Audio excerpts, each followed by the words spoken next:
Welcome everyone to another Games Talk Live. Yes, I have a great show today. We're going to be talking about the Summer Games Fest. We're going to be making some predictions there. And also, of course, the Xbox Showcase. But today, I want to introduce first my good friend. You've seen him here many times because he is truly a good friend. We talk all the time. So here he is today again. Mr. Colt Eastwood. How you doing, man? Good. I have to introduce a good friend of mine, the host of Games Talk Live. Games Talk Live. Fonz. Yeah. Fonz. Thanks for having me on, Fonz. It's a beautiful Sunday. Yes, it is. And you know what? Every time you're on, we have such a good time here. And people love it. They love it when you're on the show. Because, yeah, we always have a good time. We're two old dudes, about the same age. I mean, Yep. we're maybe like 8 months to a year off, but we're the same age, and we Close can enough. relate. We still made the same newspaper announcement when we were born. You know, Yeah, the same the run. same Good enough. newspaper. Yeah. Man, This year's hottest babies, Fonz and Colt the Eastwood. hottest babies. That's right. You heard it first. No, we're gonna have some good times today. But Colt, first, I want to find out, what have you been playing right now? I mean, what are you into with all these games that have come out? I know me and you have been going back and forth with some of the games saying, hey, I stopped playing this because of this. Mm-hmm. But what are you playing right now? Yeah, I set down Jedi Survivor. I'm like 3/4 of the way through. Kind of got a little worn out from a lot of the constant climbing and walking around and looking for the way through. They just have you. I don't know, but I'll get back to it. But I also picked up Street Fighter 6. Well, let me ask you This something past really weekend? quick. Let me ask you about Jedi Survivor. Does Yeah, ask any me of the away. performance Interview me. issues have anything to do with your putting it down? No, actually. I mean, What about the the visuals performance and performance issue is a mode? constant reminder of how they didn't even properly set this game up for the consoles at all. Yeah, And yeah. and I heard the problems on PC shouldn't be there as well. But That's it was the reason mostly why I just put it down. I put it down because of the performance takes a big hit to the visual department, especially because they leave that ray tracing on. I don't know why they do that. That's their choice, and they're not backing off of it, which that's not a good thing. Which is I weird, think. though, because the Series S has a version without ray tracing. Give me that version with 60 frames. Yeah, just Case do a file closed. save as, baby. Yeah, I know people might not like that I have complaints about it because people are loving it, but I loved Yeah, it's Fallen great. Order to death. But this one, I feel like they made the world too big. Like some of the planets are just too far to traverse, and I'm like, come on, is how I feel. But Street Fighter 6, I'm like, man, you know, I haven't really played Street Fighter since 4 Ultra Edition or whatever. And I didn't play 5 because it was only on PS4, and by then I didn't care. But yeah, it's a total Street Fighter game.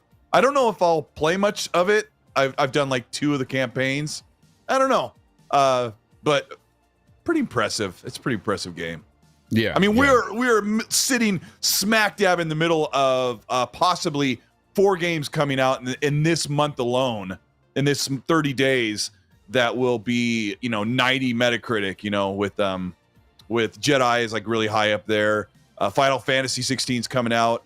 Street Fighter 6, and then Diablo 4. And am I missing anything? It's No, like, I mean, Tears of the Kingdom. it's crazy. I was on Go Live yesterday with, Game On Daily with Gaz and Asa, and KBG also, he was a guest there. We had a great talk about that, and we're like, we're halfway through this year, and we've already had so many great games drop, and we still have more to come. And one, I mean, alone just tops them all for me, and that of course is Starfield. Yeah. That game is not even out, and that is going to be freaking amazing when it drops. Amazing. Like, I cannot wait for that game, and we're going to be talking I dream about it later. I mean, you changed your whole avatar on Twitter, and you rarely ever do that, but you have the I backdrop. almost never do that, but Ben Kenobi created it and he handed it out, and as more of a respect to him for being such a talented designer, I thought, the outside of my avatar can change. It's still and there. even when I got on Twitter, I'm like, wait, that's my tweet. That's why I don't like doing that. But yeah, no, I mean, I dream about Starfield, guys. Like, Yeah. Chat, like a couple times this year, I woke up and I'm like, I had a dream I was playing the game. Like, Fonz and I are excited, and I can't write all caps Starfield really long without everyone saying, "Oh my gosh, that's Fonz's voice." I'm like, of course it is. Yeah. Fonz owns it. And let me tell you something. Like when I talk about Starfield and I tell you I'm hyped for the game, don't take that as me capping for Xbox or capping for Bethesda. No. Well, you could say I'm capping for Bethesda, I guess, if you're saying I'm lying for.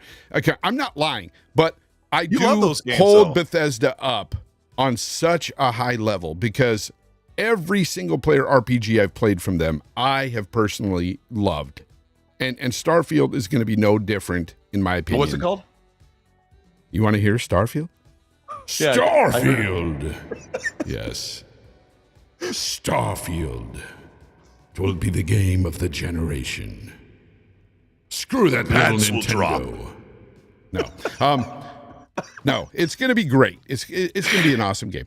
Yeah, it's going to be good. I'm excited for it. Everybody that is a Bethesda fan is excited for it. We're going to get more into that later. But moving on from the whole, this year has been great with video games and stuff. I personally, though, have been playing Diablo 4, and I'm loving it. I am playing as a rogue. I've never tried a rogue in a game like this, ever. Like, I used to be big with World of Warcraft, played several characters over there, never tried rogue. First time I'm playing rogue, and I'm in love with this class. It's so amazing. It's so awesome. I'm just basically I mean, is the rogue the one with the two daggers? Yes, yeah, and you can have two swords, I think I messed around with daggers. that in the demo. And the cool part is when you start unlocking things, like I unlocked this dash ability and this shadow step, and I'm basically just zooming all over the map. Like I'll stab them, just teleport away and just zoom through them and stab. It's so much fun. So much fun. Love it. So if you guys are playing the game, let me know in the chat. What are you guys playing as if you're playing Diablo 4? Let me know. Are you a barbarian, a source, a rogue, or a necromancer? Because a lot of people love that necromancer. Gaz is a necromancer. He's destroying things with that thing. I can't even play the game until Tuesday, so let me know which character I should start with. If you want to win me over in the game, like what character do I need to play as? Honestly, I would say start with source because it's not too difficult and it's pretty awesome. It's fun. You get a lot of cool abilities and stuff that will make you enjoy it a bit more. Lots of stuff flashing on the screen and stuff, just killing enemies. I like that. I like that. That's what I like too. I was playing with Gaz and Zocker this weekend. We were, all three of us were playing, and just at one moment I stopped just to appreciate the way it looked. Like everybody was just blowing this crap up and we were all doing different abilities and it just looked amazing with all the particle effects and stuff. That stuff in gaming is just so cool to me. I love those visual aspects, those little nice touches that like Blizzard throws onto these games with their different magic abilities and stuff. So cool. So cool. But anyways, I won't talk your ear off about Diablo. If you know, you know. It's a great game.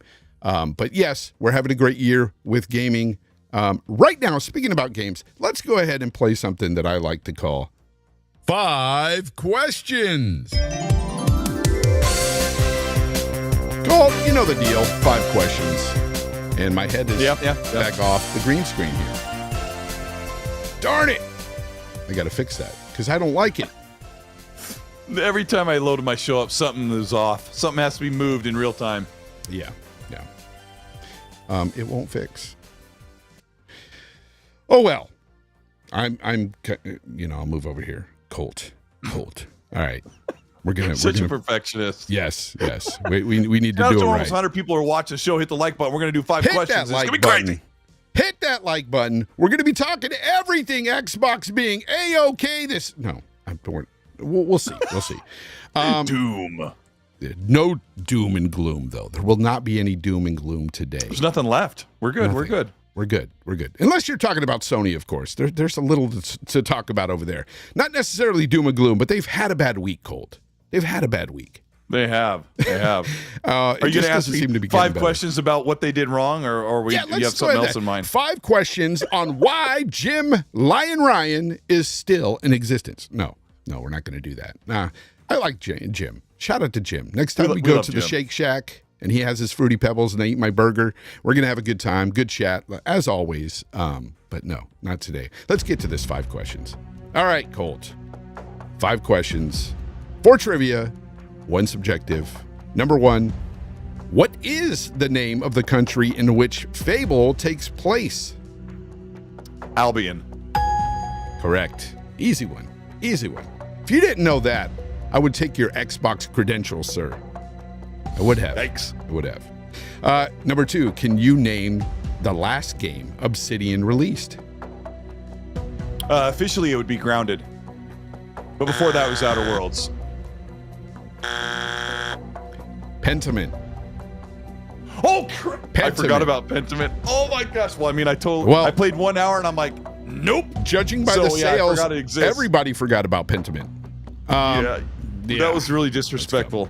I'm sorry. I love Obsidian. Don't get me wrong, folks. Obsidian. I always forget that's Obsidian because I just feel like that's Josh Sawyer, and I forget that he's at Obsidian. Okay, but let me turn off this music real quick. I'll take the X. I'll take the X. I deserve it. Yes, you do. But I'm going to turn off the music real quick because I just want to say something about Obsidian because I don't want to just, lightly disrespect them and run away. Sure. Obsidian is, in my opinion, keeping Xbox afloat this gen. They've put out some great games. Pentiment is highly rated and everything. Maybe it's not the game that a lot of people enjoy, a lot of gamers, most gamers or anything, but it's like the same score as Spider-Man. That was their like passion project, right? And I know we don't like to hear passion projects around these parts, right? But I give them a pass because they put out so much great stuff, and they put out a game every year, Colt, since 2019, 2018. Just about every year. Pretty much. Pretty much. So I give them a pass. Obsidian are awesome. I can't wait for them to do New Vegas 2 someday. I really want that to happen anyway. Really. Yeah. Fingers crossed. Because you and I both love New Vegas. That's our favorite. Back to 5 questions. All right. 5 questions. You're on number 3. Sorry you missed that one, though. I'm sorry, too. Terrible, Colt. Compulsion Games is said to be working on a single-player, third-person narrative-driven title. But can you give me the names of their 2 previous games? Yes, Contrast and We Happy Few. We Happy Few being a Kickstarter that was picked up by Gearbox, who ended up finishing the publishing for it, and they both are middle-reviewed games. I knew you would get We Happy Few. Contrast, I didn't think you'd get. I like We Happy Few. We Happy Few is really good up to a point, and then it sort of falls apart. But if you get really bored, give it a shot. It's got some cool undertones, like what if things changed during World War II and there was a different outcome. It's actually pretty cool. Yeah. But needed more. I never tried it based on, the way the reviews were talking about it and stuff. It just wasn't for me. And plus, based on my own dealings with the first game, I played Contrast back on the PlayStation 4. And I just thought it was just a very mid game. I tried to play it when it came to back and pad or however it came out recently. But for those wondering, We Happy Few is enhanced to run at 60 frames on the Series S and X. So it feels a little bit better. But anyway, that's all right. Shut up, Colt. We're getting back to the game. You're just stalling here, but you're doing pretty good. You just messed up on Pentiment. I don't know how. Hey, so did the chat. I look back at the chat and they're like, "Oh yeah, we did too." Go next question. Number 4, Hellblade 2 is rumored to be being close to finished, Colt. But can you tell me what year the very first Hellblade was originally released? What year did it originally release? I thought you were going to ask me what year it takes place. No. It was 2017. Good job. You got it. I didn't think you'd get that. Because of course I would. Here's where I thought, this is what I thought was going to happen. And I know it might trick some people out there. I thought you were going to give me the release date on the Xbox. The release year on the Xbox. Because it was different for... I think that was 2018. I think it was like a year later, wasn't it? A year later. Yeah. Because it was not long after the One X came out. But yeah. All right. No, I knew. Of course, the 5th question. This is, think about this. Halo or the Gears franchise? if you can only choose one to play going forward, which would it be and why? Like, hypothetically, if there's a Gears 6 that I get to put my hands on. No. Just at this point, what you have played previous going forward, which franchise? And here's the deal. Once you make this choice, the other one goes away. You will not have access to the other franchise ever again. Okay, well, that changes things. Because I've always had fun playing Halo, rain or shine. But if one got to stay around forever, I would want it to be Gears, because I think Gears has been places and is going places, even though it's been around for a long time. So I would stick with Gears for sure. What about you, Fonz? I am with you 100%. Gears. 100%. Yeah. I loved the Halo franchise during the Bungie era. Everybody knows, and I'm not going to sit here and slam on 343, but they've never done it for me. Sorry. It's just, it is what it is. I think Halo Infinite was a decent game. It was fun. The campaign was really good, but outside of that, like, Gears, I like Gears better at this point. Yeah, Gears for sure. Let me ask you a question then. This is oft argued, and chat can help us out. If you could have a new Gears game, would you want it to be semi-open world with some customization and maybe some RPG elements into it? Or would you rather have a very linear, horror-based Gears game? I've talked about this before. I'm to the point where I don't like, well, I won't say I don't like. I'm not as fond of linear games anymore. I love the open world aspect. I love exploration in games. That's one of the biggest things I love. And that's one of the things me and you agreed about with Outer Worlds. We loved Outer Worlds, but we wished it was a bit bigger. We wanted more exploration within Outer Worlds. It feels like you can go here, there, and then you go there, and then that's it, right? Yeah, but you go there, but you got to come back so that you can go over there and come back and go forward. Yeah, that's how it feels. But your chat is they're mostly linear against us. Yeah, they're mostly linear, and I, you know what? I don't hate that, but man, I like exploration. And I'm not saying, I don't want the Gears 5 open world. Okay, open world. Yeah, where it was kind of just barren. It was like a test. Yeah, that was like a test. Like, what if they took it all the way? Like, we don't want a Gotham Knights Gears game. Like, right? We don't want a Suicide Squad. But if it was more open, the way that you fluidly move around in open world games that we love, and you could find gear that made your magazines bigger, made your reload animation faster, made your fire rate quicker, just all kinds of cool stuff. Or you could have damage multipliers, because Gears Tactics did that thing with, you could pick up different gears, helmets, shoulder pads, leg pads, and things, and then that would go into your character. Like, I feel like they're kind of, can we do this? I don't know. But that's for the sake of the chat, like who's saying linear, like if instead we got the linear game, I would still be super stoked. Like, because you can't lose. Yeah. That's something that I would really like, though, is an open world game, kind of akin to what they did with Halo Infinite. Like, I liked that aspect of Halo Infinite. That's one of the reasons why I really enjoyed Halo Infinite. That and the fact that they added the grapple hook that you can use literally on anything. That was fun. That was actually really a fun mechanic. So, if they added an open world that, had more enemies out there and stuff. Because you remember riding on the skiff and there was like nothing for like. But the skiff was cool. It just didn't do. Like, I remember I played around. We're not doing a Gears show here, but we'll quickly say this, because I think it's important to talk about it for a second. Is the skiff was cool, and I was playing in co-op with Dealer, and I got on that gun thing, and I'm like, it doesn't do anything. And he's like, it does? I go, no, it doesn't. It has a it doesn't do anything. And we're like, that would be so amazing. Like, imagine like Mad Max style, you're on the skiff, and another like sand vehicle or whatever comes up on you, and you're shooting it in the open world. And then when it knocks it down, you stop, get out, loot the things, and get back on the skiff and go to your objective. Like, I feel like there is a whole potential out there from Coalition. I hope they're going one direction on something very soon. But I got Anyway, a super chat here from Konstantinos Pascal, I believe is how you say it. El Greco 17. He says playing Werebear Druid. He's talking about Diablo.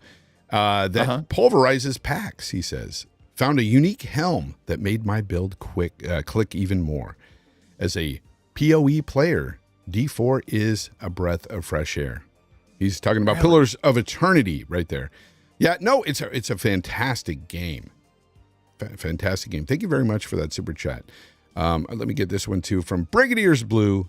Every week he drops a $5 super chat and he says, "Another week means another GTL." No, just kidding. Can't wait to see what we have in store for this week's episode. Colt and Fonz, really good. A classic duo. Yeah, I love Brigadier's Blue. I catch him on Twitter from time to time as well.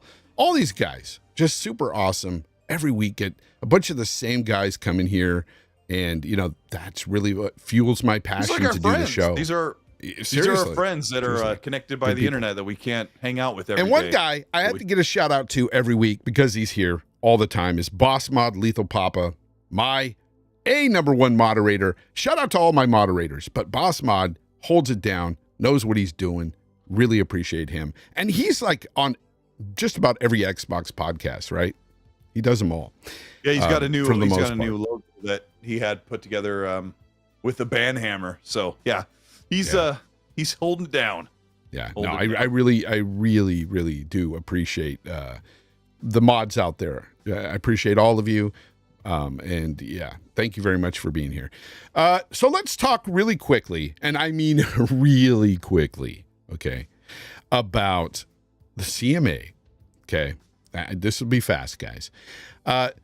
They've basically ran out of ideas to really stop this ABK deal, right, Colt? Like, what's going on? Just fill the people in, and we'll move on. We'll just I mean, some Fonz and I aren't like keyed in on it, but there was that report that the Sony executive or PlayStation executive said that the cloud business is not a threat to competition, and the CMA was leaning on that, and the CMA even admitted that the console exclusivity was not a hindrance to competition. So basically, we wanted to bring this up because the CMA has zero reason to stand on, or I don't know what the legalese is, but they have no probable cause. Like they're at the situation where they have nothing left that justifies their blocking of the deal, and the FTC as well. They both look very foolish. The rest of the world has moved on and has approved the deal. And it's going to be really interesting, Fonz and I think, to kind of see how they squirm their way out of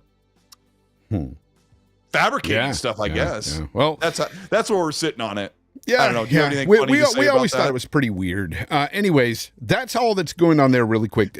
We're done. We're not talking about the CMA anymore. You don't want to make fun of them real quick before we move on and say they're clowns or something? Like that? I guess I'll send this to them. You lose. All right, that's it. There you go. Lose. All right. Next topic. We talked before the show. I'm like, Fonz, we got to bring this up real quick, have a laugh, and move on. I was wrong. I was wrong, and you didn't have to super chat this, buddy. I would have read this. He says PoE is Path of Exile. Sorry, I don't know why I said Pillars. I thought that's what you said. I said Pillars of Eternity. Oh, you said Pillars of Eternity. Yeah, I was thinking Path of Exiles in my head. Yeah. So I mean, they're both PoE. I knew you PoE. meant. Yeah. So they're both. Yeah. Gosh, that sucks. USO I was Vinny, even picturing what's the up, Path buddy? of Exiles logo when you said Pillars.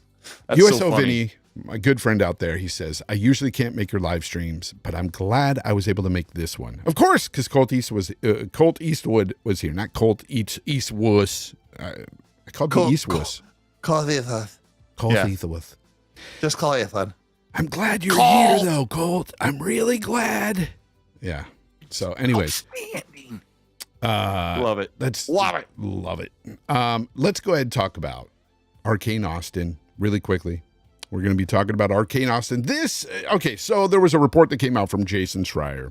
Of course, Jason, Xbox seems to be, up a little bit recently because of all the bad PlayStation news. So somebody had to come along and say, we're going to bring you back down just a little bit.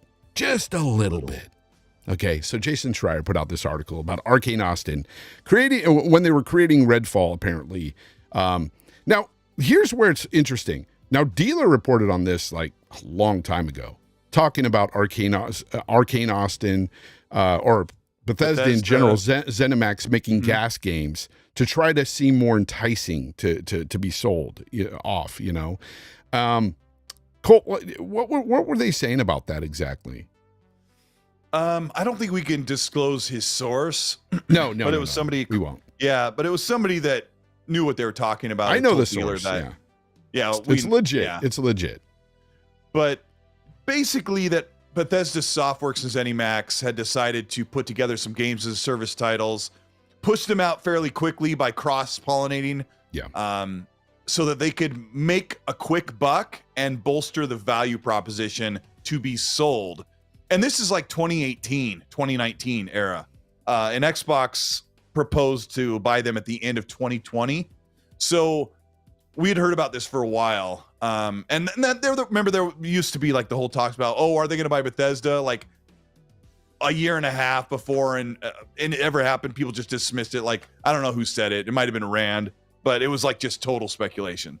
But remember, Wolfenstein Youngblood was made by Arkane Austin, who made Redfall, and Machine Games. They like co-teamed up to make Wolfenstein Youngblood, which is not a great game, and then Fallout 76, which everyone blames Bethesda Softworks, but it was mostly made by Bethesda Austin, their small Bethesda studio in Texas, where the main one's in Maryland. So you kind of see this pattern here. And then Arkane Austin, which is the main Arkane studio, decided they were going to make this, you know, vampire shooter, and 100 people in the studio said, this is not what we want to make. We wanted to make Prey 2. We want to make something cool. And they bounced. So what else did Jason say in this article? Because I haven't read it. I don't know. I couldn't open it up because I'm not subscribed, and I'm not going to. But he talked about how there was, you know, over time there was 70% of their the development team on Redfall, or at the Arkane Austin Studios, had left. Yeah. And a lot of them didn't even want to continue making this gas game, making Redfall. And some of them, there was a few of them that wanted Microsoft to cancel this game.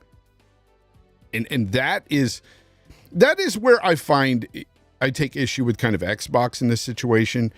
Yep. And that is, you know, the whole hands-off approach. I've talked about this many times. I've talked about how I don't like it personally, because situations like this arise. And, you know, I'm wondering how much Microsoft actually looked into Redfall before it was released.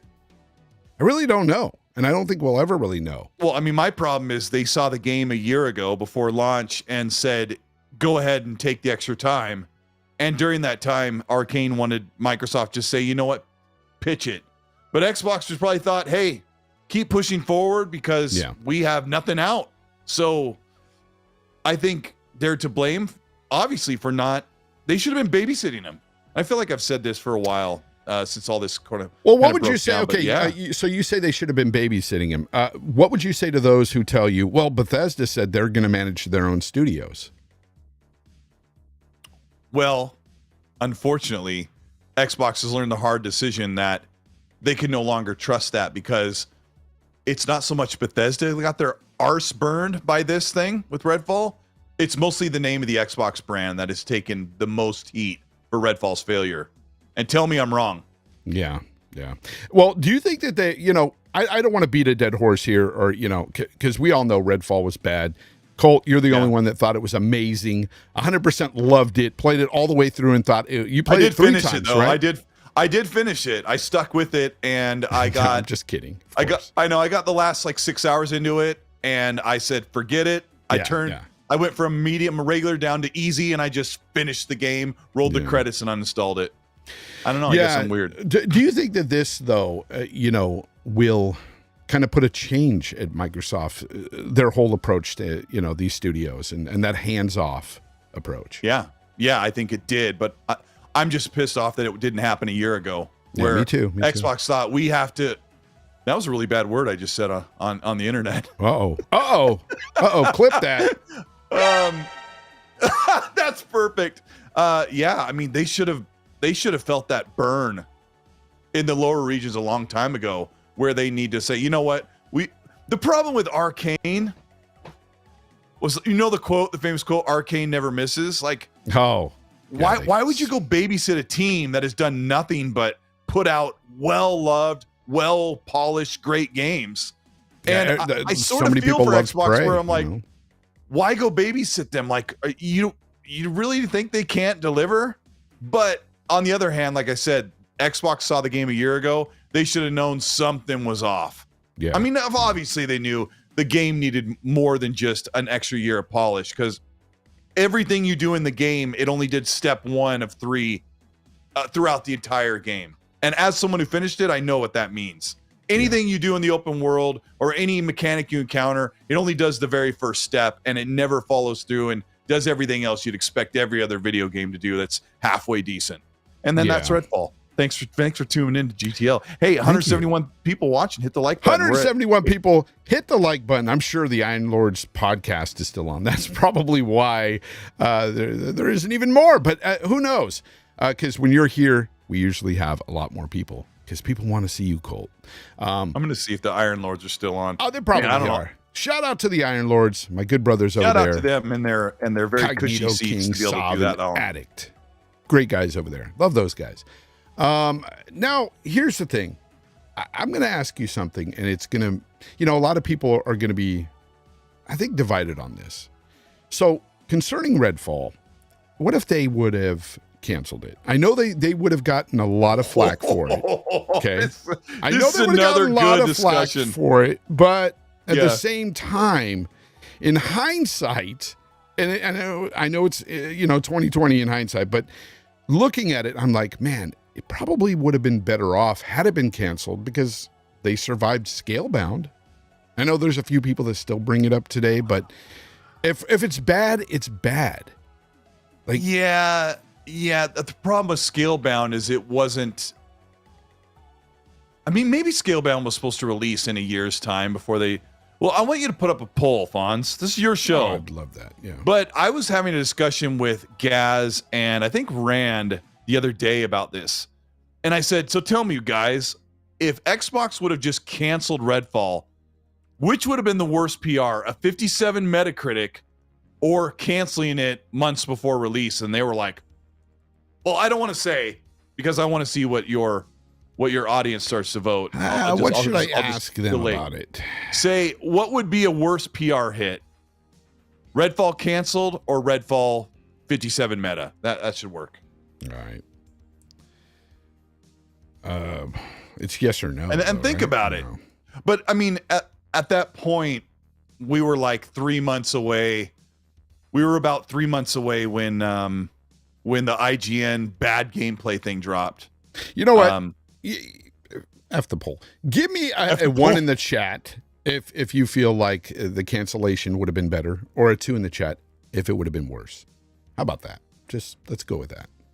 Yeah, because we were all unanimous in that party chat that canceling it would have been so horrible. Like, Xbox can't even deliver a game. Xbox can't even manage their people. They can't even release a game. They have to cancel it. What's going on over there? Yeah, it would have been really bad. So I look at Xbox and think, man, they were stuck with the worst situation. They had to just like Crackdown, they had to say, okay, we just got to bite it and we got to take here's my reviews and move on. Here's my argument for why I feel like the cancellation would have been better. Really understand what I'm trying to say here. Okay. You look at games like, so Xbox has this stigma about them that their games, especially since Game Pass, have been like, I don't know, not really big AAA bangers. They've got a lot of games like Grounded. They've got games like Sea of Thieves. They definitely have a stigma, yes, that their games that are since sort of Game Pass have cartoony not been or big. stylized and that sort of thing. So you bring out a game that's, again, cartoony, stylized, but this one is not good. Like, it's not good at all.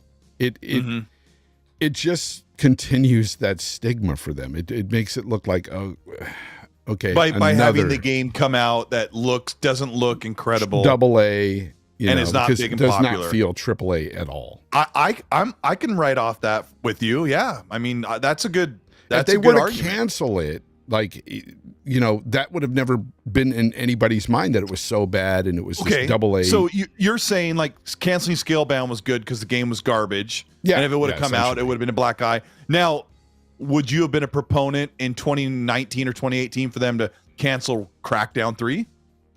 Well, Because I mean, I'm with I you didn't too. know I how love bad the it was going to be. You don't love the 'cause game.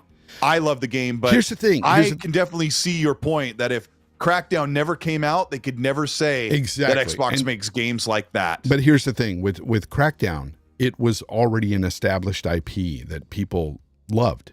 So even though I didn't love it, I understood. Well, they did that with Fable Legends. I understood. Established IP, people love. Yeah, and I think that's Fable why Legends. people were really upset with Ooh, that. Fonz, you got a hot ticket argument here, bro. Yeah, I think that's why people were really thumbs upset up in with the that. chat and thumbs up on the video if you think Fonz sells a good point here. But this is because, you know, this is a brand new IP, and you're basically essentially putting out another cartoony, stylized game that isn't necessarily AAA. And on top of that, it was bad. So in hindsight, I'm thinking, man, would it have been better if the next game that had dropped for them would have been Starfield? Yeah. Because it's mature, it's got more realism, it's gonna be a banger. No matter what anybody says out there, Starfield will be awesome. I don't give a shit. It'll what score you well. It looks great. It's going to be popular, and that would be the last taste of Xbox instead of Redfall. Until we wait. And Redfall would be one of those things where some people would bring up going, release Redfall like they do with Scalebound. And at that point, it's like, shut up about Scalebound. Shut up about Redfall. I'll tell It's you like, this, Fonz. you know, If they canceled Redfall, there would be millions of fans saying, "Why did you cancel that game? It looked awesome." then they could just come out and say, well, it didn't meet, you know, our That would have, expectations or something, our targets. I mean, Mav in the don't chat know. says he hasn't even played it because it's not 60 FPS. And what's today? Who said that? Mav, fun speculation in the chat said that he's waiting he for said 60 he FPS. hasn't. Oh, I thought he was talking about me. Yesterday, I I was said, like- no, sir, I played it and I did not like what I played. Even if Yesterday it was, was I'll tell you the this. 1 month. I'll tell you Yesterday this. was the 1 month anniversary of when they released it, and there's Yeah. no patch even. That patch Well, isn't coming out it's- until the fall. I think So- I think that patch was at least 3 months out, probably longer. Some people are Or telling me 3 to that do 6 months. develop. They were thinking 3 to 6 months. Exactly, Colt. Mav, I'll tell you this. Even if it had 60 frames, I would not like the game. I don't like the gameplay loop. It's not fun to me. The vampires are just, for me, the mechanics of the vampires, the teleportation and stuff is just, it's cheap. I don't like it. It's not fun. It's just not a fun game for me. If you like it, more power to you. Anyways, we're moving on from Redfall. I don't want to beat a dead horse on that. We're done. We're going to talk about the Summer Games Fest because that's next. All right, that's coming out this Thursday. And a lot of people are excited for the Summer Games Fest. You've got Sony guys everywhere praying to the good Lord above that they held off on their show, and they're going to show a bunch of Sony bangers on this show. What say you about this? Are they going to show a bunch of Sony bangers at the Summer Games Fest? No, I'm sure you've heard the reveal information about that Sony nor Microsoft have big reveals at Summer Games Fest, which ticks me off. Like, as a PlayStation fan, like, you should be really angry you didn't get big reveals at the showcase, and now there's no secret showcase, and now Summer Games Fest is not going to have 1 or 2 big reveals. So I'm going to Summer Games Fest. I would have liked to see one big thing, maybe even if it was like a third-party reveal, like this big game is coming to Game Pass, like Warhammer Space Marine 2 is going to launch in Game Pass, like something like that. But apparently that's not even in the cards, and I'm glad I didn't account for it in my leaks and rumors video. So 2 weeks ago. I personally, when that narrative came up that, Sony was holding back with their showcase, I thought it was stupid right away. I was like, why would they hold off for that? And somebody brought up the point, and this is something I want to ask you as well. They said, well, there's more of a wider audience watching the Summer's Games Fest rather than, Correct. watching a particular company's showcase. I find that you may get more. Yes, I agree with that. But I find because if you look at the YouTube videos and you look at the viewer counts, the showcases from PlayStation and Xbox get more views overall. However, to the point of a wider variety of audiences watching the Summer Games Fest, I would say that even though there is a bit of a wider audience, I still think a lot of those people are watching the showcases from Xbox and PlayStation as well these days, including casuals. Yeah. I think more and more are watching that stuff. Would you say the same? I mean, oh yeah. I mean, the interest in watching game showcases has just gone a stair step up year on year. Since probably the 2013, 2014 era. That's when more casual people have tuned in. So I think people are really keyed into that sort of thing. I wonder how many people are watching Summer Games Fest compared to the PlayStation Showcase, because that was a big viewership on that show. But I would think maybe you'd see more people watching Keeley's show live than the Xbox Showcase on its own, just by the very nature of what you said. It's for everybody's games. They've got PC, Nintendo, Xbox, PlayStation, Ouya games. It's gonna be great. But, what do you think? Xbox is going to show there at the Summer Games Fest, if anything. Did they hold anything for that show? I mean, I think it was Jeff Grubb or Jez or one of those guys. I hate it when I misquote them, but I think they were saying what they've heard is there isn't anything big from either of those two platforms. Wow. So Xbox will probably bring another Game Pass commercial, which is yay. Maybe some grounded DLC or something. I mean, there is some grounded DLC, so I hope that would be at the Summer Games Fest, but that is probably better suited at Showcase. Even though as a huge grounded fan, I don't want to see that take up time. Me just neither. Put that out later. Yeah. Even though it's going to be awesome, but yeah. Yeah, so what do you think will be there at the Summer Games Fest, Colt, if you had to guess? What is there going to be any announcements for any games, third party? Yeah, I heard there's big reveals for big games that everyone will get to play, basically. We'll just call it that. Nice. Yeah, I've heard that. That's something really good to look forward to. Any rumors, though? Particular games? I haven't heard any rumors. Everything has been normally about now when we get days away from or a week away from the showcase. I talk to people and Rand hears things, and we keep those things very, very quiet. Or an image or two will leak to one of us.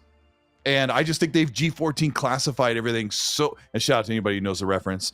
They've really classified this stuff so well because leaks have done so much harm for the people that make the games. They're so much fun for us. What's crazy though is because I've talked to Rand too recently, and it doesn't seem like they're letting anything out. It's crazy, but no, they're learning lessons every year. I'm pretty sure that's good. I like to be surprised. I do. I'll tell you what happened. Rand was talking about this the other day, that normally they'll get a schedule for next week's event and they'll send it out to certain influencers, some really important popular people that might run YouTube channels or whatever. Mm-hmm. And those people will show it to someone they trust, and that person will just leak it. And Rand is thinking that they must have decided, it's not worth it. We're not sending it to our trusted partners and influencers because these spiders on your screen are creeping me out. But I think that's probably why we haven't seen leaks. They've decided that it wasn't worth it to get certain people in the know.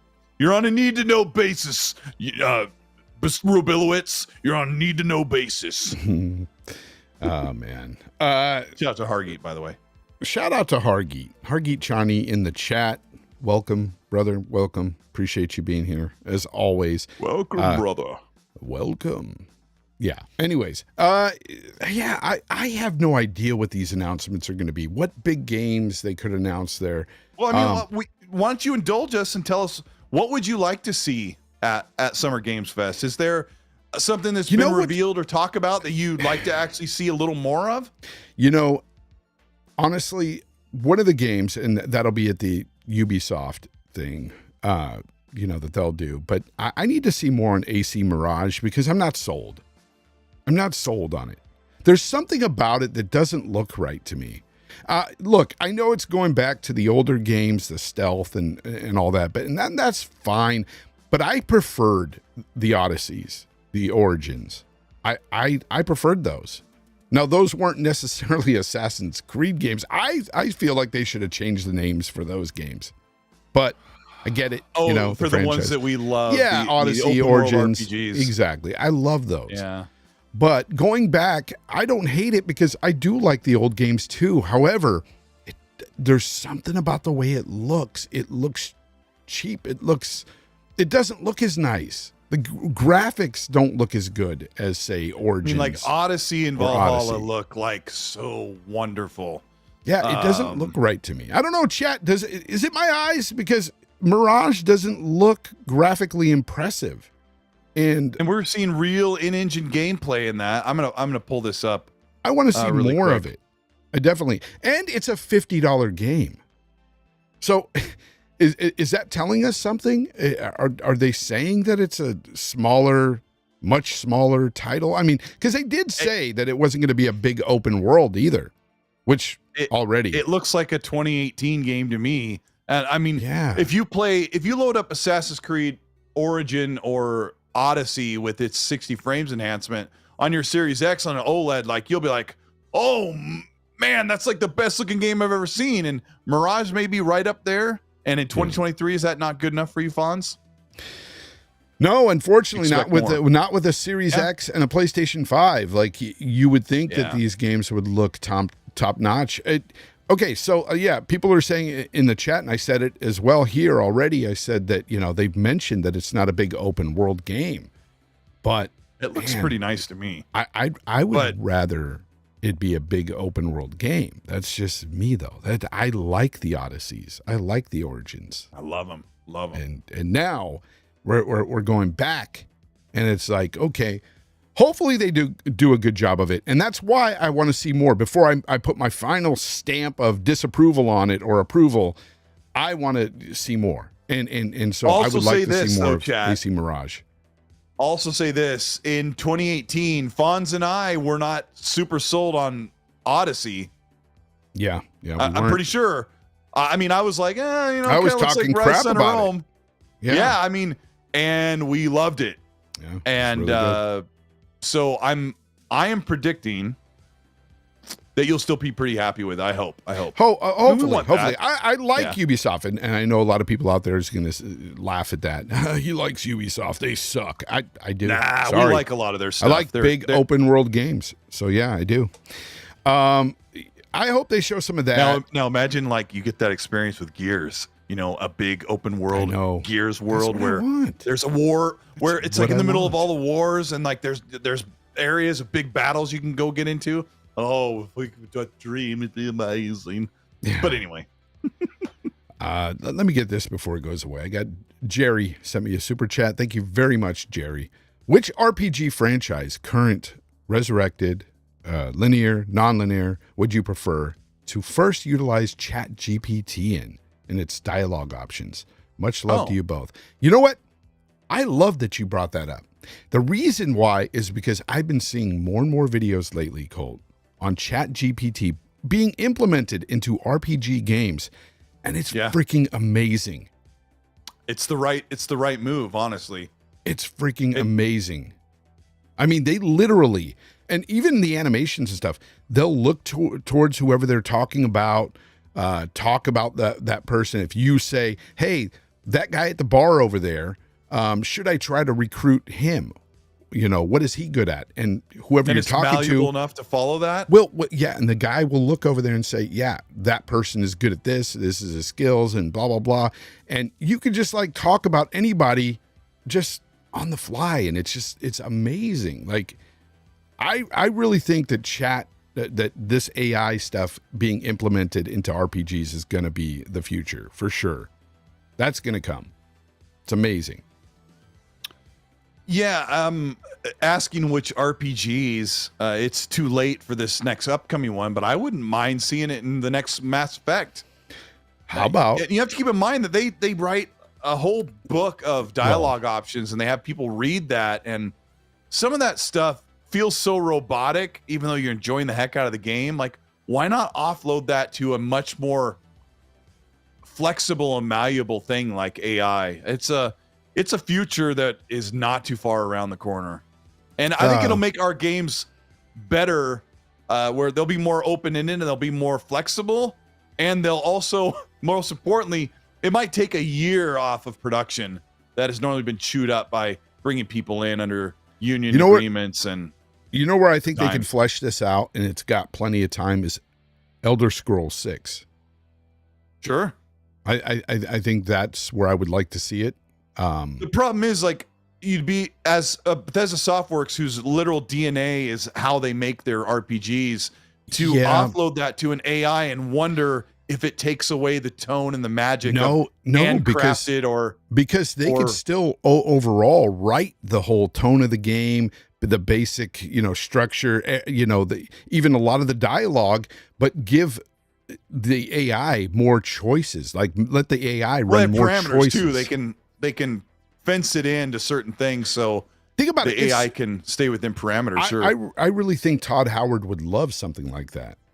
Honestly, maybe he would, because I think it opens so much more to the gamer, to the player. I don't know, guys. Search for AI in RPG games, and I'm telling you, stuff will come up, and some of it will blow your mind. It's pretty awesome. I really like what can happen with games in the future. So it's not perfect, don't get me wrong, but it's, it'll get there someday for sure. Let's see here. Hold on. Let's go ahead and talk about, we're still talking about the Summer Games Fest. So Keighley and these guys are going to put out a great show, I'm sure. But aside from like AC Mirage and like, what I want to see, what are the games that you want to see, Colt? Because I know a lot of people out there are going to be asking, what does Colt want to see? What is he talking about? What would you say? There's a couple games I want to see. I want to see Mass Effect 4. I don't know if it's time yet. I want to see something from it. Yeah. Really? Yeah, because I think they're going back to what made the trilogy great. So Mass Effect I also would like to see something from Judas, Ken Levine's Judas. successor to the Forgot BioShock. about that. Yeah, the BioShock series. Yeah, the successor to that, or the spiritual spinoff. That could be something really special, and that's how we are, right? Oh, we look Jesse. back, Jesse Dean in the chat said it. I want to see something from Dragon Age. They've been talking about this forever. And I mentioned this on my show before. I heard a rumor that Dragon Age was supposed to be, it was being built as like a co-op type game, or have some sort of multiplayer component. And they scrapped it. And they're going all single player now. And I don't know if that happened, but I don't know how you start to design a game one way and then switch it up, and how that will maybe hurt or affect the game in some way, negatively or positively. Takes a good amount of time to change course, but yeah, I do also want to see heard that Dragon Age. That Dragon Age combat is like third person over the shoulder, like very modernized, which could be really great. Yeah. I'm not super excited about that, but no, I am. I loved all the other Dragon Age games. I played them all. Origins is probably my favorite one. Yeah, that's probably my favorite. And then, of course, the other ones, there were some that weren't that great, but they were all good to me. I enjoyed them. So, yeah, Jet Fan, you're right. He says, can we talk about the complete 180 degrees that EA has done as a company? They have been incredible. Well, I'm noticing that they're changing a lot. I still say EA are the devil until they completely, change my mind on that.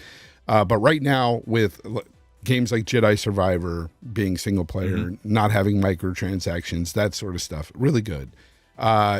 Dragon Age, if what I heard is true, and they scrapped the whole, co-op thing or multiplayer component. Sounds really good. That's and good. then Immortals of Avrium, or I don't know how you call that. Immortals, yeah, we'll just say Immortals. Immortals looks really cool. Yeah. Looks like a mature Tiny Tina's Wonderland. That's kind of a fun game to mess with. It is funny though, because if you remember a few years back, they were just all in on gas and like just talking about how single player games were bad and like they don't make enough money. Right.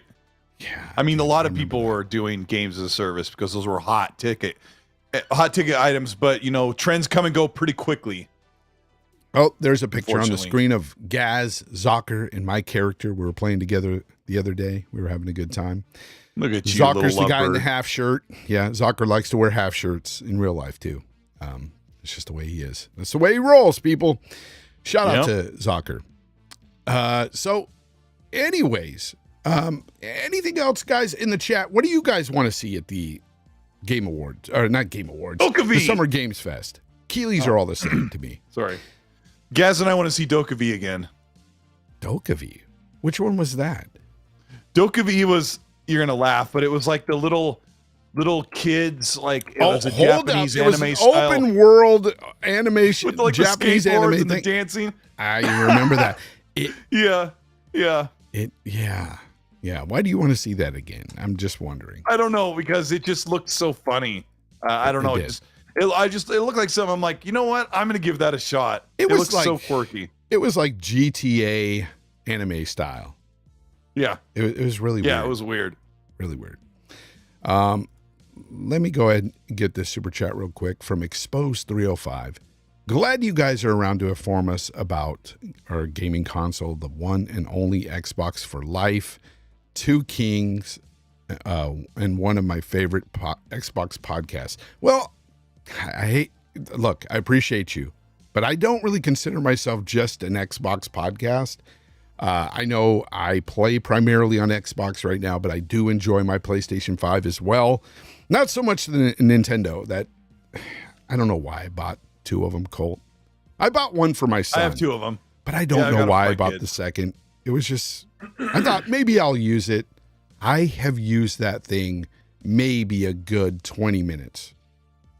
It's just not for me. Yeah, I was playing Mike Tyson or Punch Out on it. It's not Mike Tyson anymore, but Yeah, I don't really play it. But I don't care for it. No, GameStalk Live is a gaming podcast, but Fonz is an Xbot. Oh, I'm just kidding. I'm just kidding. yeah, Colt, you bastard. Okay. Anyways, you killed me on that one. Damn it. Mark from the Just Gaming Podcast. Thank you very much for the super chat here. He says, I put in 24 hours on Saturday of some Diablo. What? Wait, what? 24 hours on Saturday? You stayed up for 24 hours? You guys, that's not healthy. That's what I'm reading there, right? Like, man, that's crazy. Hargeet Johnny, thank you very much for the super chat. He says, for EA, they accomplished what they needed to with Apex. They have their gas game. Yeah, dude, let me finish it. Along with sports games, they're good to make single player games. He's right. Like, I think a lot of these companies are throwing a lot of gas games out there trying to see what sticks, right? And when they get one, they just run with it. Like, I think that's the way to do it. But it gives us a lot of shitty games in the process, though. Because unfortunately, that's what happens. You get all these gas games out that nobody wants to play. Yeah. Because right now, it's really all about freaking Fortnite, even Apex. I mean, I know a lot of people are having issues with Apex and lack of content, I believe. That's what my son's telling me. Because he plays Apex a lot and all these games. And he tells me about the gas games and stuff, how ridiculous they are. He doesn't buy any of the microtransactions or skins or anything, which shout out to him. You know, I taught my 18-year-old son well on that. I said, stay away from the MTX. They are no good. And he's done that. And he tells his friends all the time how stupid they are for buying skins. And You're stupid. yeah, he's That's like, not why nice. are you doing that? Yeah, no, it's not. But, you know, I'm just glad that he doesn't want to buy them. He never begged me for money to buy skins or anything like that, which is great. Love it. Here's the thing. Summer Games Fest, though, we're still on that.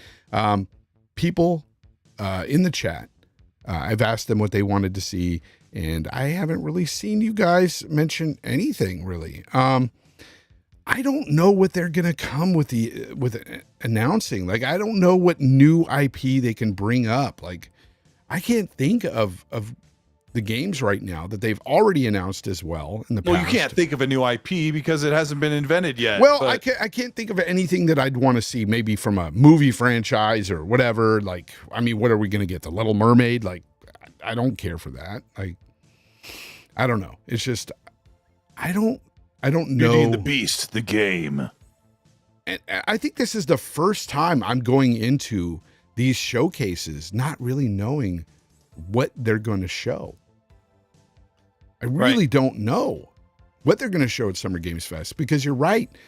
There have been like real rumors being leaked and stuff. And yeah, it's crazy.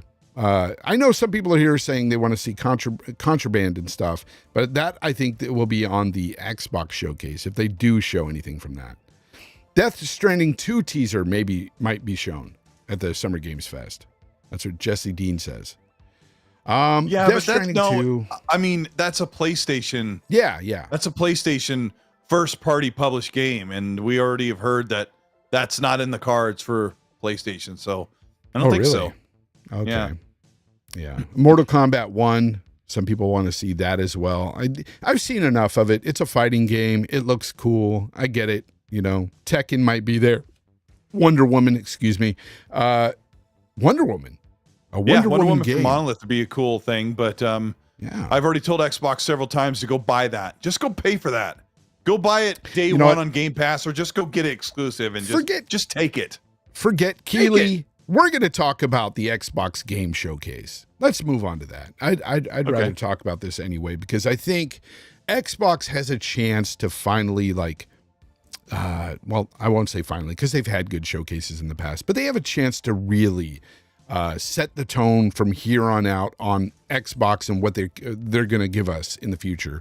Because I think good things are coming. I really do. I don't think that all this doom and gloom people had with Redfall and stuff, I think, yes, it's a bit overblown. Yes, it was a bad game. We got over it. But some people did. Starfield is I think going to start that whole thing for them.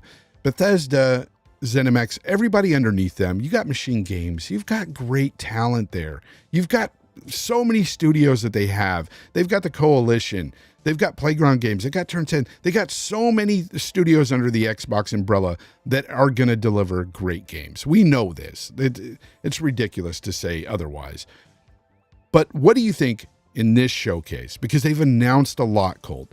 We haven't heard a lot of games that they have announced in the past. We haven't heard anything from the developers or anything.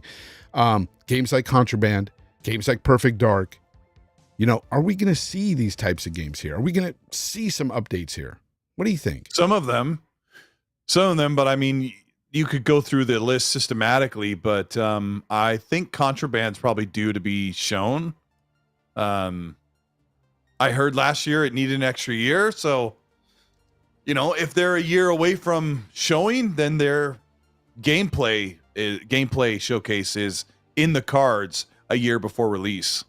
If they're going to release in like a year from now, like if Contraband is that something is like a spring 24 or late 24 release game? Is that something that they hold on to? You think this whole, they won't show gameplay until it's a year out at the very least? Yeah, but typically, or is that depending just on where you're they just are going in the on cycle, what they've done in the past?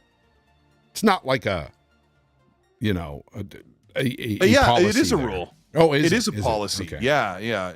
You know, I heard that from somebody at leadership that their policy has been they reveal a game and then 12 months before release they want to show gameplay. Yeah. On the last 12 months before release.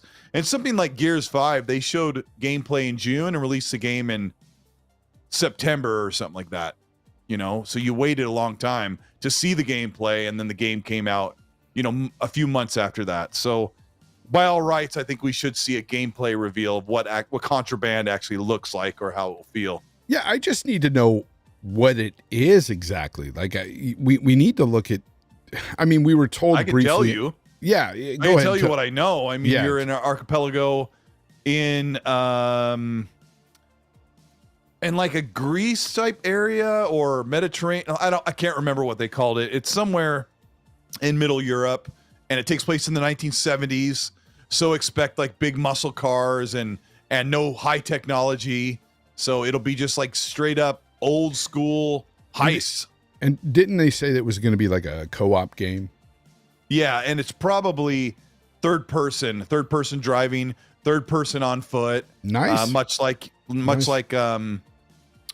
Mad Max or Just Cause. Yeah. And hopefully I mean, it doesn't- Avalanche has a long way to go from Just Cause 4. I tried so hard to finish that game, and it is nothing like their other great Just Cause games. So, but they help with Rage 2, and Rage 2 is fantastic. Rage 2 and is you know fun. that they've learned lessons. Like, you just recently played Mad Max like less than 2 years ago. Oh, Mad Max was incredible. And, I heard rumors not too long ago that they were working on a sequel. I heard that. Oh, that would be great. I heard that they were working on a sequel. And this was a rumor from a decent source at the time. And I haven't heard since. That was months ago. It might have even been almost a year ago when I heard that. I don't know. I would like that to be true, though, because I really love Mad Max. So yeah, and it did not get love. That's why I'm kind of looking forward to Contraband, because I like the studio. I would like expect Rage them 2. to learn things from Mad Max and pour that into Contraband. Mad Max has, it's very low tech. It's in a low tech world. At the end of I think it's cool because, like, when you play GTA 5, you have the heists and you have computers and cell phones and closed circuit TV cameras all connected to the internet and Big Brother, all that stuff. Yeah. Like, how about the old days where there was a walkie-talkie, a radio call in, and you lost line of sight? Like, that sounds like a very fun game. Blow open the safe, get your stuff. Even Payday, the Payday games were rooted in modern times, and I think there's going to be some magic there from being in a paradisical 1970s location in a foreign country, and just ripping people off. It sounds like it'd be really cool. I really hope it is. Yeah, I hope so too. I hope we see something there, because all we got was like that little record playing of the game. Oh yeah, nothing. It was nothing. It was basically a CGI trailer, which, I wasn't even that. It was like frozen in time, and it just panned through.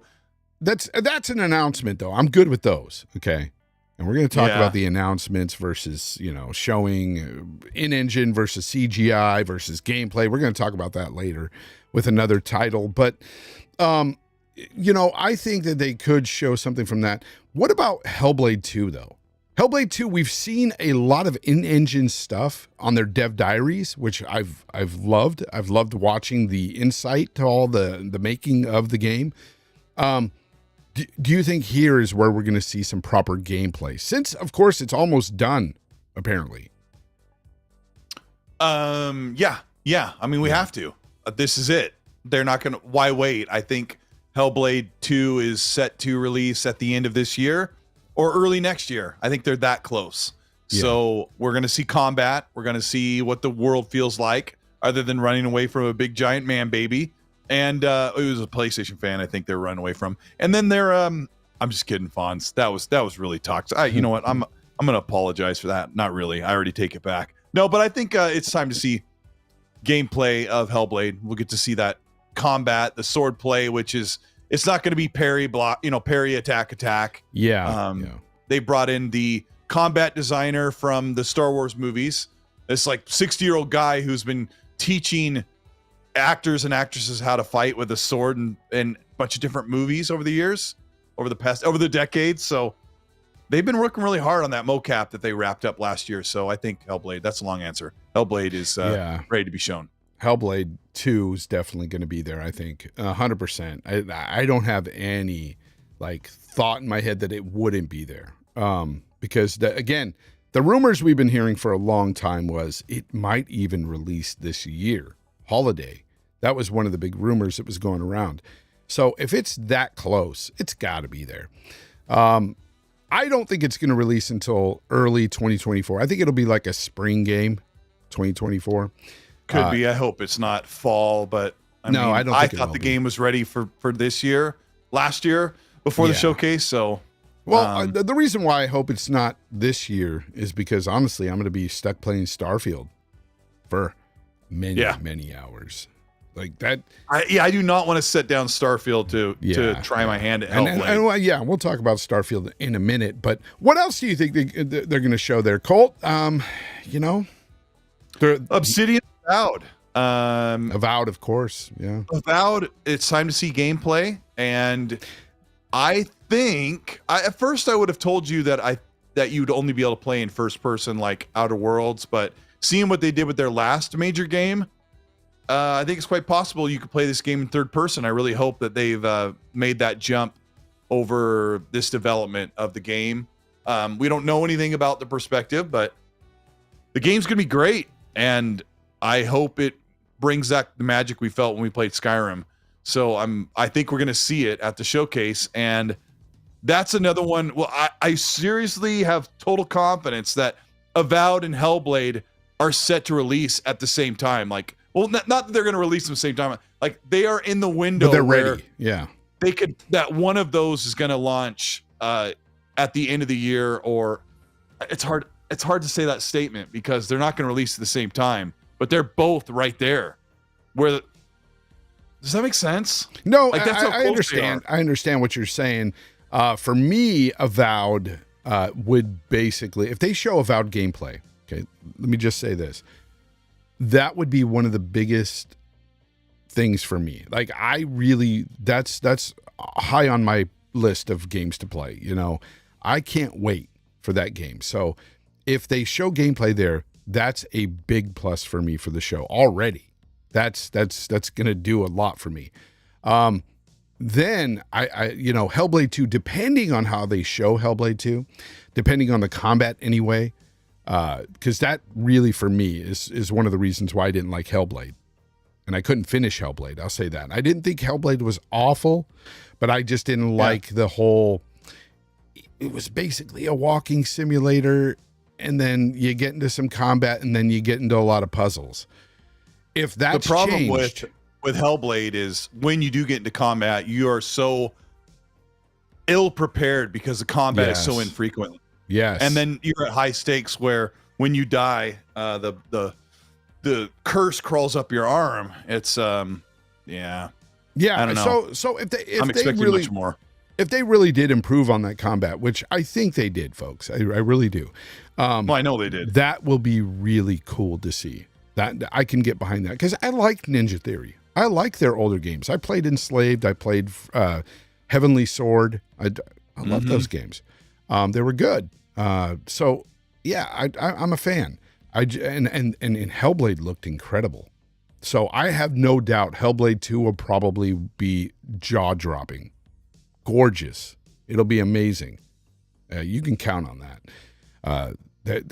Man, I just want to see the game. So Avowed, I would love that. I would love Hellblade 2 to look really cool.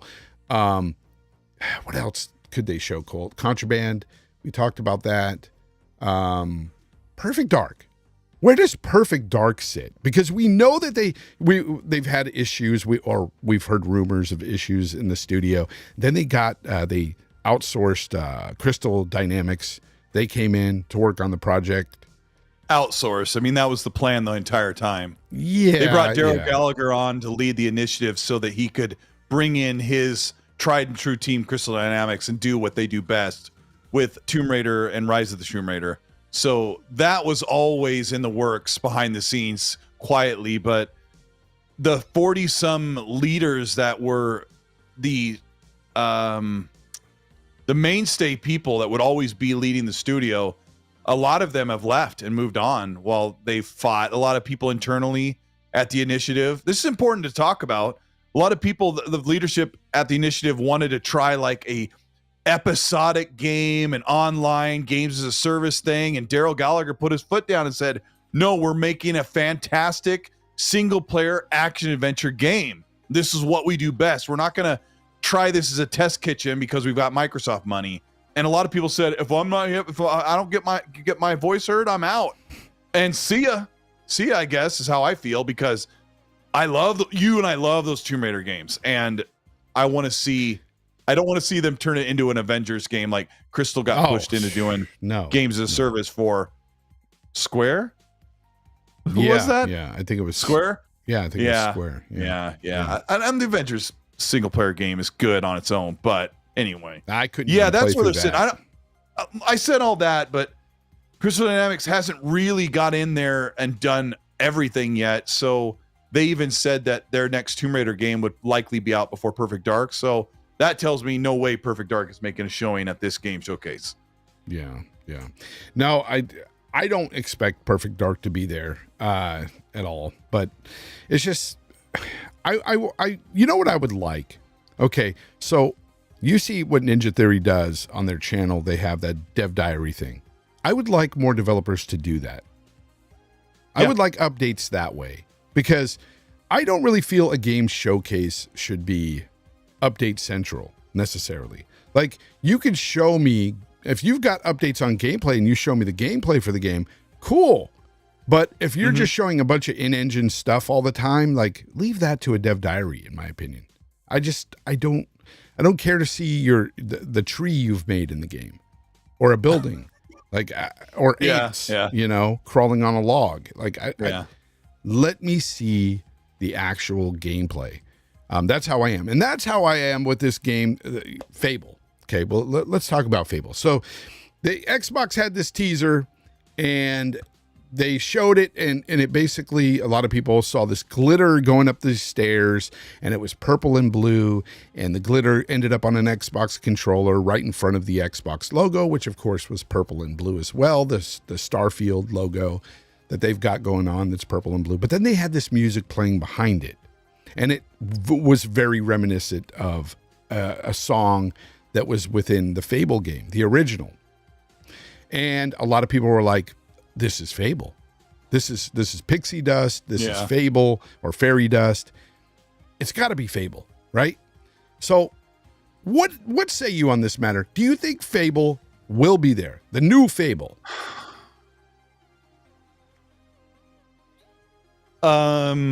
Yes, but I'm also preparing for Fable not to be there, but because Xbox doesn't always do it right, or often they don't do it right. So they know they need to show Fable. They know they need to show Proof of Life.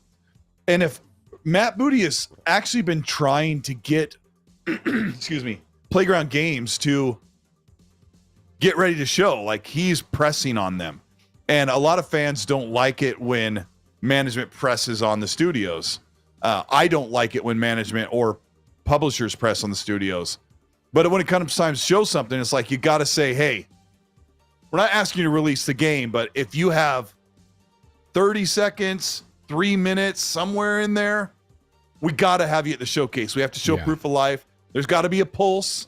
It's time to show something. Because Matt Booty said last year, July 2022, 11 months ago, he said, what I saw looked great. I'm begging them, please let me show it. And they said, not yet. So if you're not ready after a year, I think they are. So I think Fable has something to show. Now, here is the discussion where you and I disagree about what they can or can't show.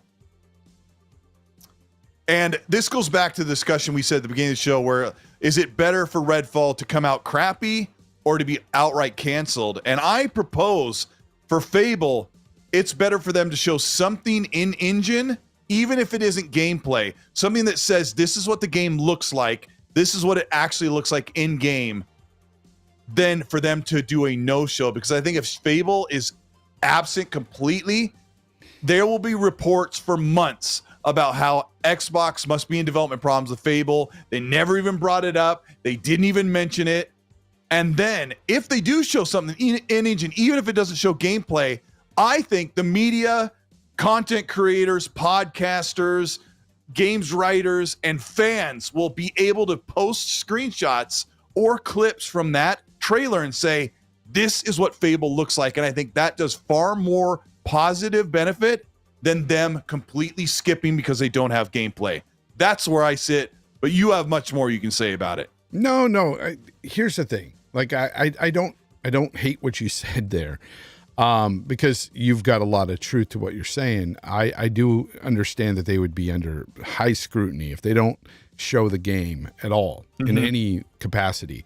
However, who says they have to show Fable? Like, we just talked about another game, Perfect Dark, which has been in development for a while, and we're both like, they don't need to show it.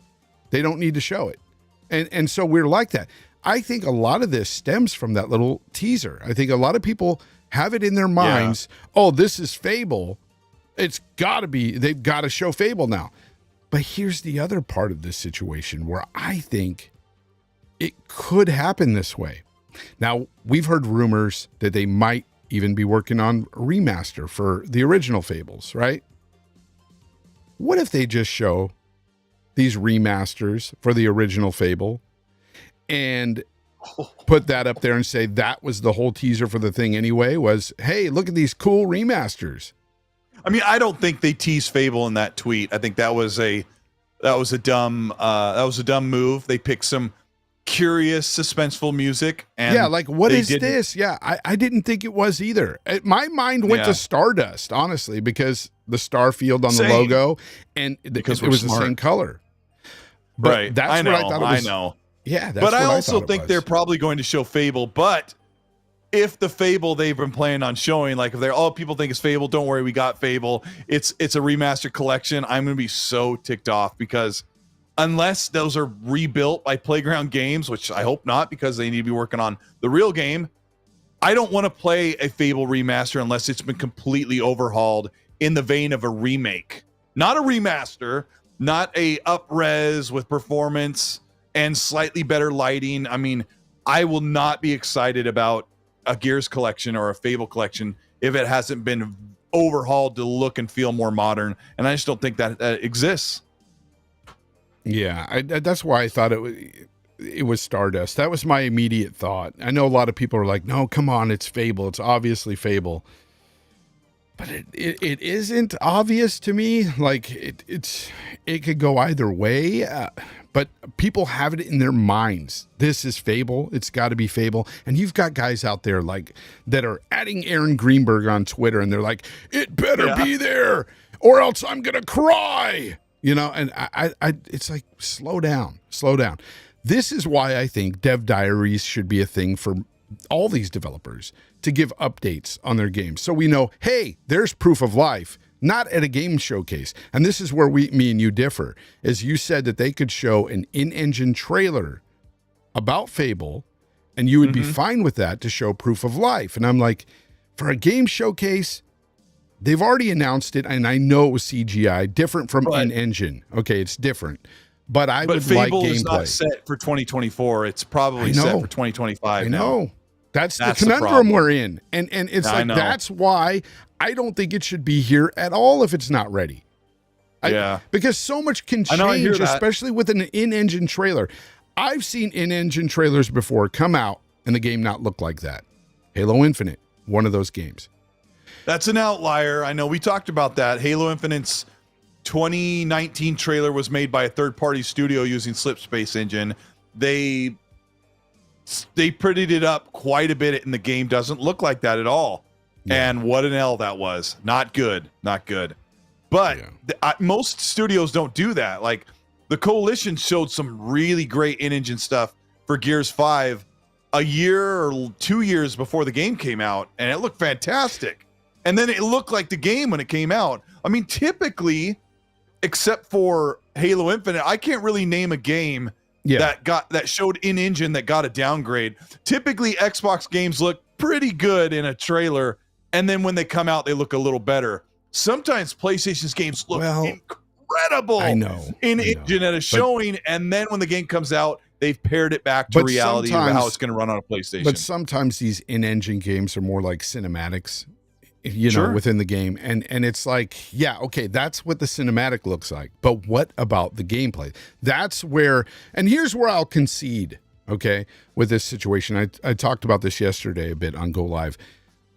If they did like a flyover of Albion and you saw actually what we're going to see within game, and then it might zoom in and show actually gameplay of him just, you know, the character just walking or something, I would concede to that. I would say, okay, I would be happy with that. I would be very happy. That shows especially me some knowing gameplay. The game is probably set for 25. Yeah, I would be really happy with that. Yeah, that shows me what the game actually looks like. I would be okay with that. And there's your proof of life. Doesn't it mean a lot to you? Like, if you're watching podcasts, you probably are talk about games enough to be able to like brag about them. Like, I'm so looking forward to Fable. Like, wouldn't it be nice to be able to show that 30-second clip somewhere, posted on a video of yours or a tweet or a social media post, and say, I cannot wait to play Fable, and then you're actually showing what it looks like. But right now, that pixie flying around in a pre-rendered thing that was built in some supercomputer doesn't do anything for us as fans or content creators or podcasters or in forums writing about stuff and posting. Like, I know it sounds kind of petty to talk about what you get to be excited about or brag about, but when you're excited to play a game, knowing you don't get hands-on for a couple years, that would be really good. The thing Fonz explained is the same thing I would have said. A fly over the world, maybe some townspeople walking around. You see the character walking with the sword from behind, and it's kind of obscured because your character is fully customizable. And that's it. It's like Fable, you know. It's actually in-engine and what the game will look like. That I will be fine with. I just don't like this whole thing where some people or some developers, and I know I've seen this a lot with Sony games. It'll show you in-engine, right?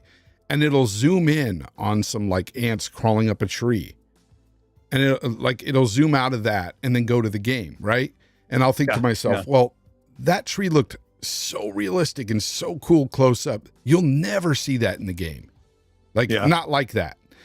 That sort of stuff, I'm like, I don't care to see that. I want to see actual, like, what the game will look like as I'm running through it, walking through it, whatever it may be. That's where I'm at there. But yes, I do think that these developer diaries would be awesome. Or, you know, even the directs. Developer directs. The developer directs. Those, and that's when you'll see more in-depth breakdowns of what these games feel like or play like. Exactly. But and I love the developer direct that they did last year. I thought Xbox knocked that out of the really park. Good. Hey, more of those. Redfall looked pretty good at that developer direct. Oh my god, it really did. It looked pretty good when you got flown out to play it too, didn't it? It looked pretty good there. And you got the red chair too, didn't it? No, I'm just kidding. You didn't get a chair. Yikes. No. Chair. They gave you a vertical slice of the game. Let me just get this, see if I got this right, Colt. So they fly you guys out. They sit you down in front of a computer playing 60 frames per second on arguably the very best mission in the game. That's it. Right. And no questions can be asked. You're done. No questions. I mean, we weren't talking to anybody. We had headphones on and we were playing for about an hour. No. But they wouldn't let you ask any questions to expand upon the game. Yeah, afterwards. I asked about this. I asked about capturing. I bought a brand new thumb drive, so I'd have something reliable to record. Yeah. And I saw the computers. I'm like, are you guys talking about the Xbox Series S and X versions? I said, oh, we're not talking about those right now. We're just talking about the mission and the characters. Okay, that's all I wanted to say. We don't have to talk about it because, but I just wanted to get that out there again. But that's what happened. Yeah. Anyways, you're a fraud. No, you're not. So what else? What do you think what could be that one more thing, guys? Tell me in the chat the one more thing at the end of the showcase. Will there be a one more thing? Or are they going to say, oh, one more thing, we're going to talk about Starfield coming up next? No, I think there'll be a one more thing, but I can't tell you because I think they're going to have a surprise game reveal for the one more thing, something that's never been leaked. Ooh. So, let your imagination run wild. What's that? And let your imagination run wild. What would that be? I haven't really thought about Xbox. There's a rumor that Xbox is working with IO Interactive, the Hitman team. That's something we know about, and it's a third-person 3 to 4 player co-op fantasy like dragon slaying game. Maybe they think no one knows about that, and they want to show that. Maybe that's like the big reveal. I hope. I think these days are gone. Like I was talking to Samurai Kibiji yesterday or the other day on his show, and he was like, I would love for them to announce, I can't remember what game, he picked some big multi-plat. He's like, I want them to end the show with this big multi-plat. And I'm like, somebody in the chat mentioned Killer Instinct, and I don't think that's a one more thing moment. Even though I liked Killer Instinct, I played that one. But yeah, no, it's got to be bigger.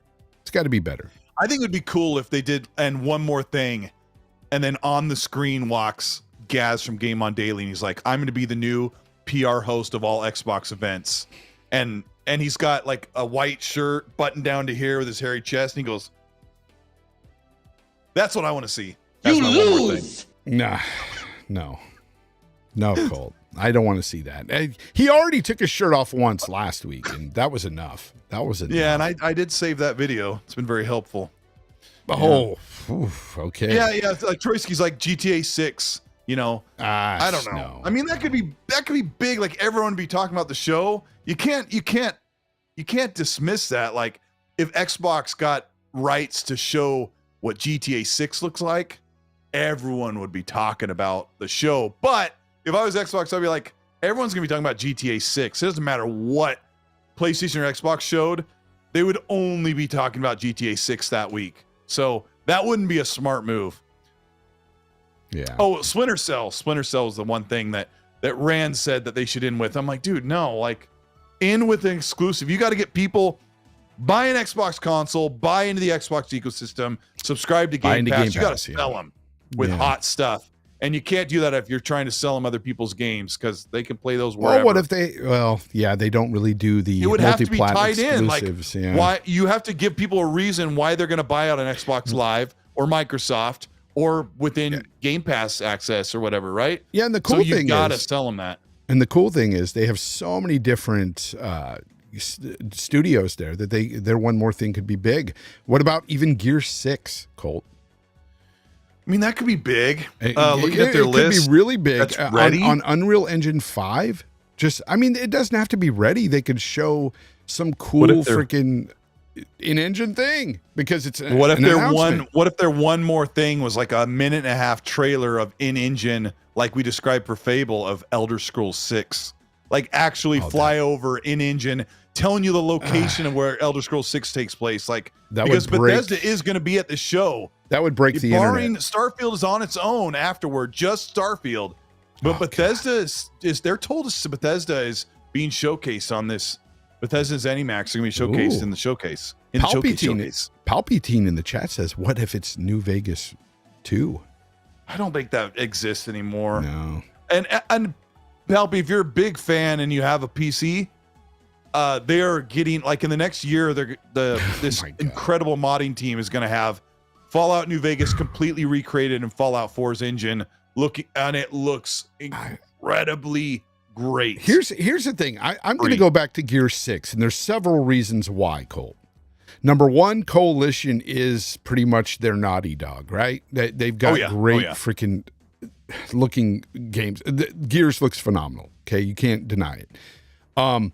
Also, Gears, that team Coalition, they freaking dropped what they were doing. They were working on a smaller project. Remember, they dropped that like a year or so ago. They scrapped it.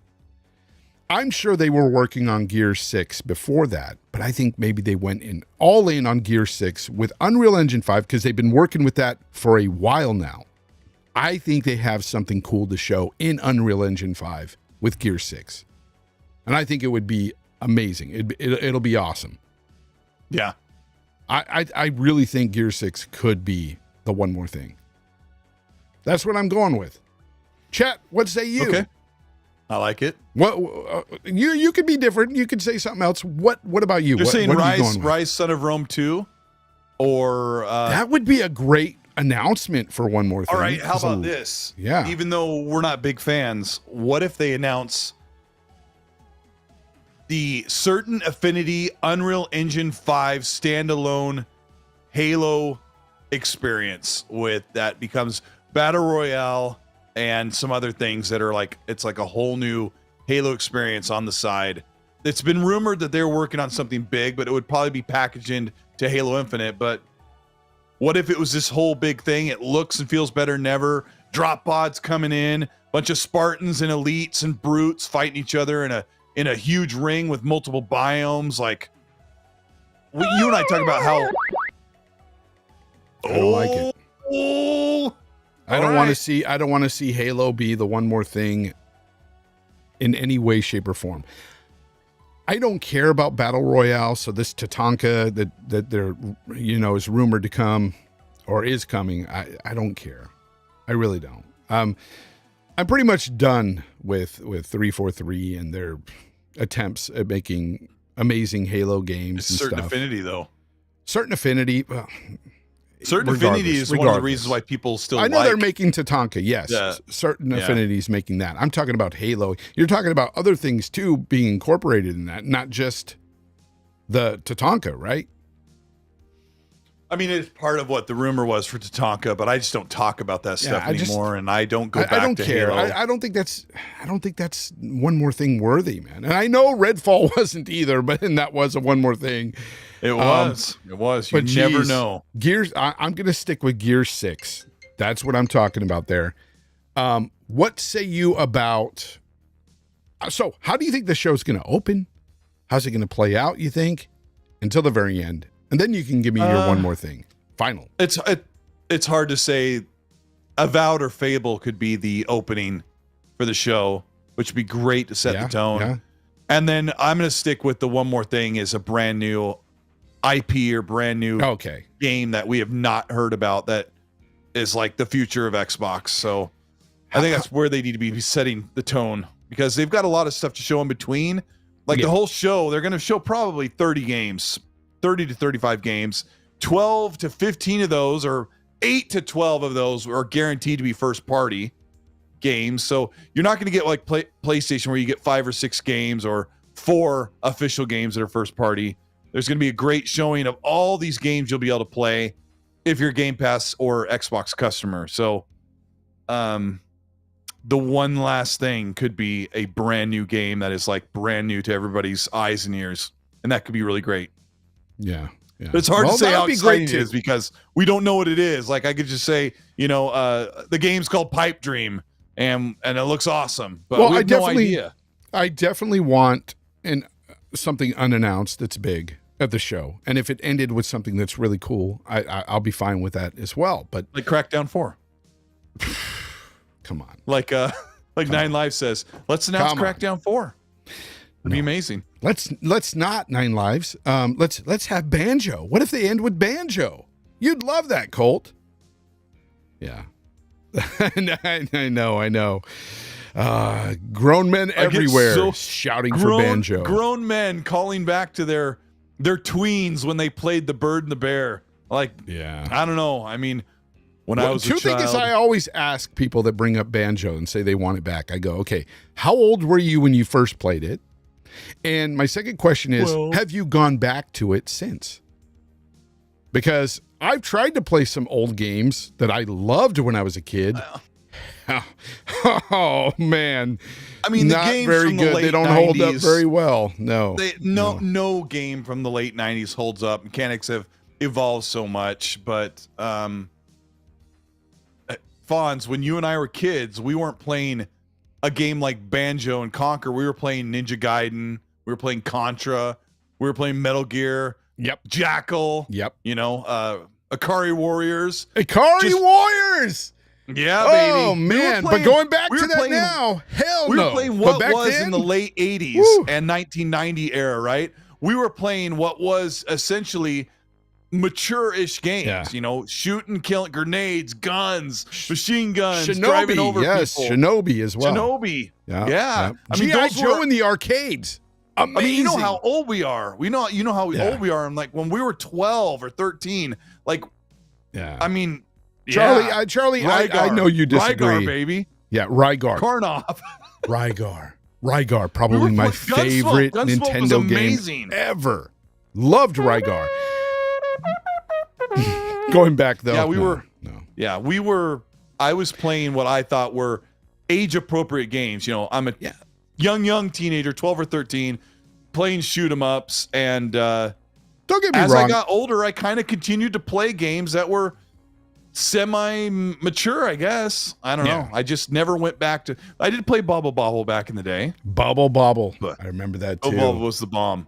Yes, but as an adult, I don't really want to go back and play something like Bubble Bobble. No, I've always kind of moved up. We want to play our GTAs, our Red Deads. It really is for me. It's been the growth of the industry, and it's just like the steps that we've jumped. I mean, not even steps. I mean, it's incredible the leap they've taken in graphics and mechanics and just everything about games, animations. When I go back to an old game, and I know Charlie Hustle's in the chat saying, I disagree, I love my retro games. I know a lot of people do.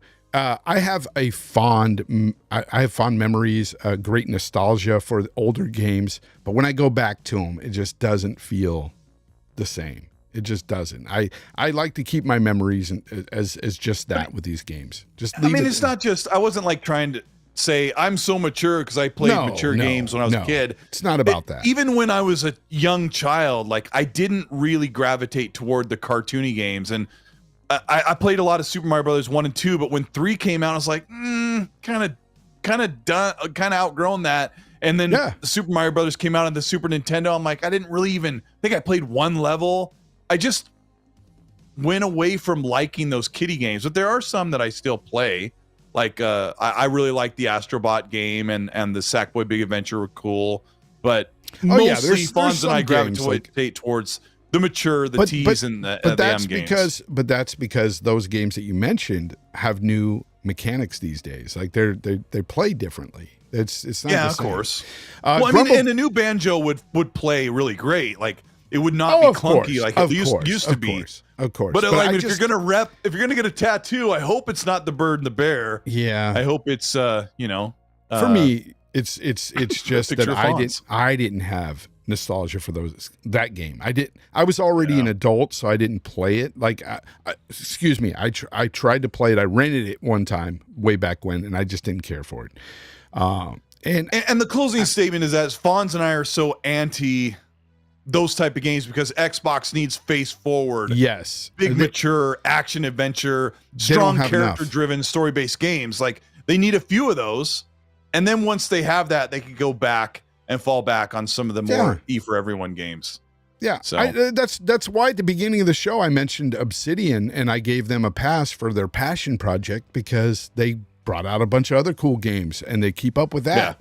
Xbox needs to do more of the same. I just need more from their studios. I need some more realism in Xbox studio games. I just do more mature games. That's what I want. It's a personal thing. Some of you may disagree, and I get it. I can't say you're wrong, but that's just for me. That's for Colt, I guess, too.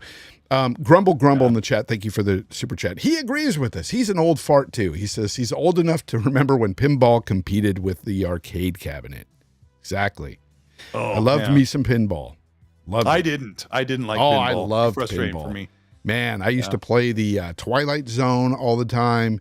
I played so many of them.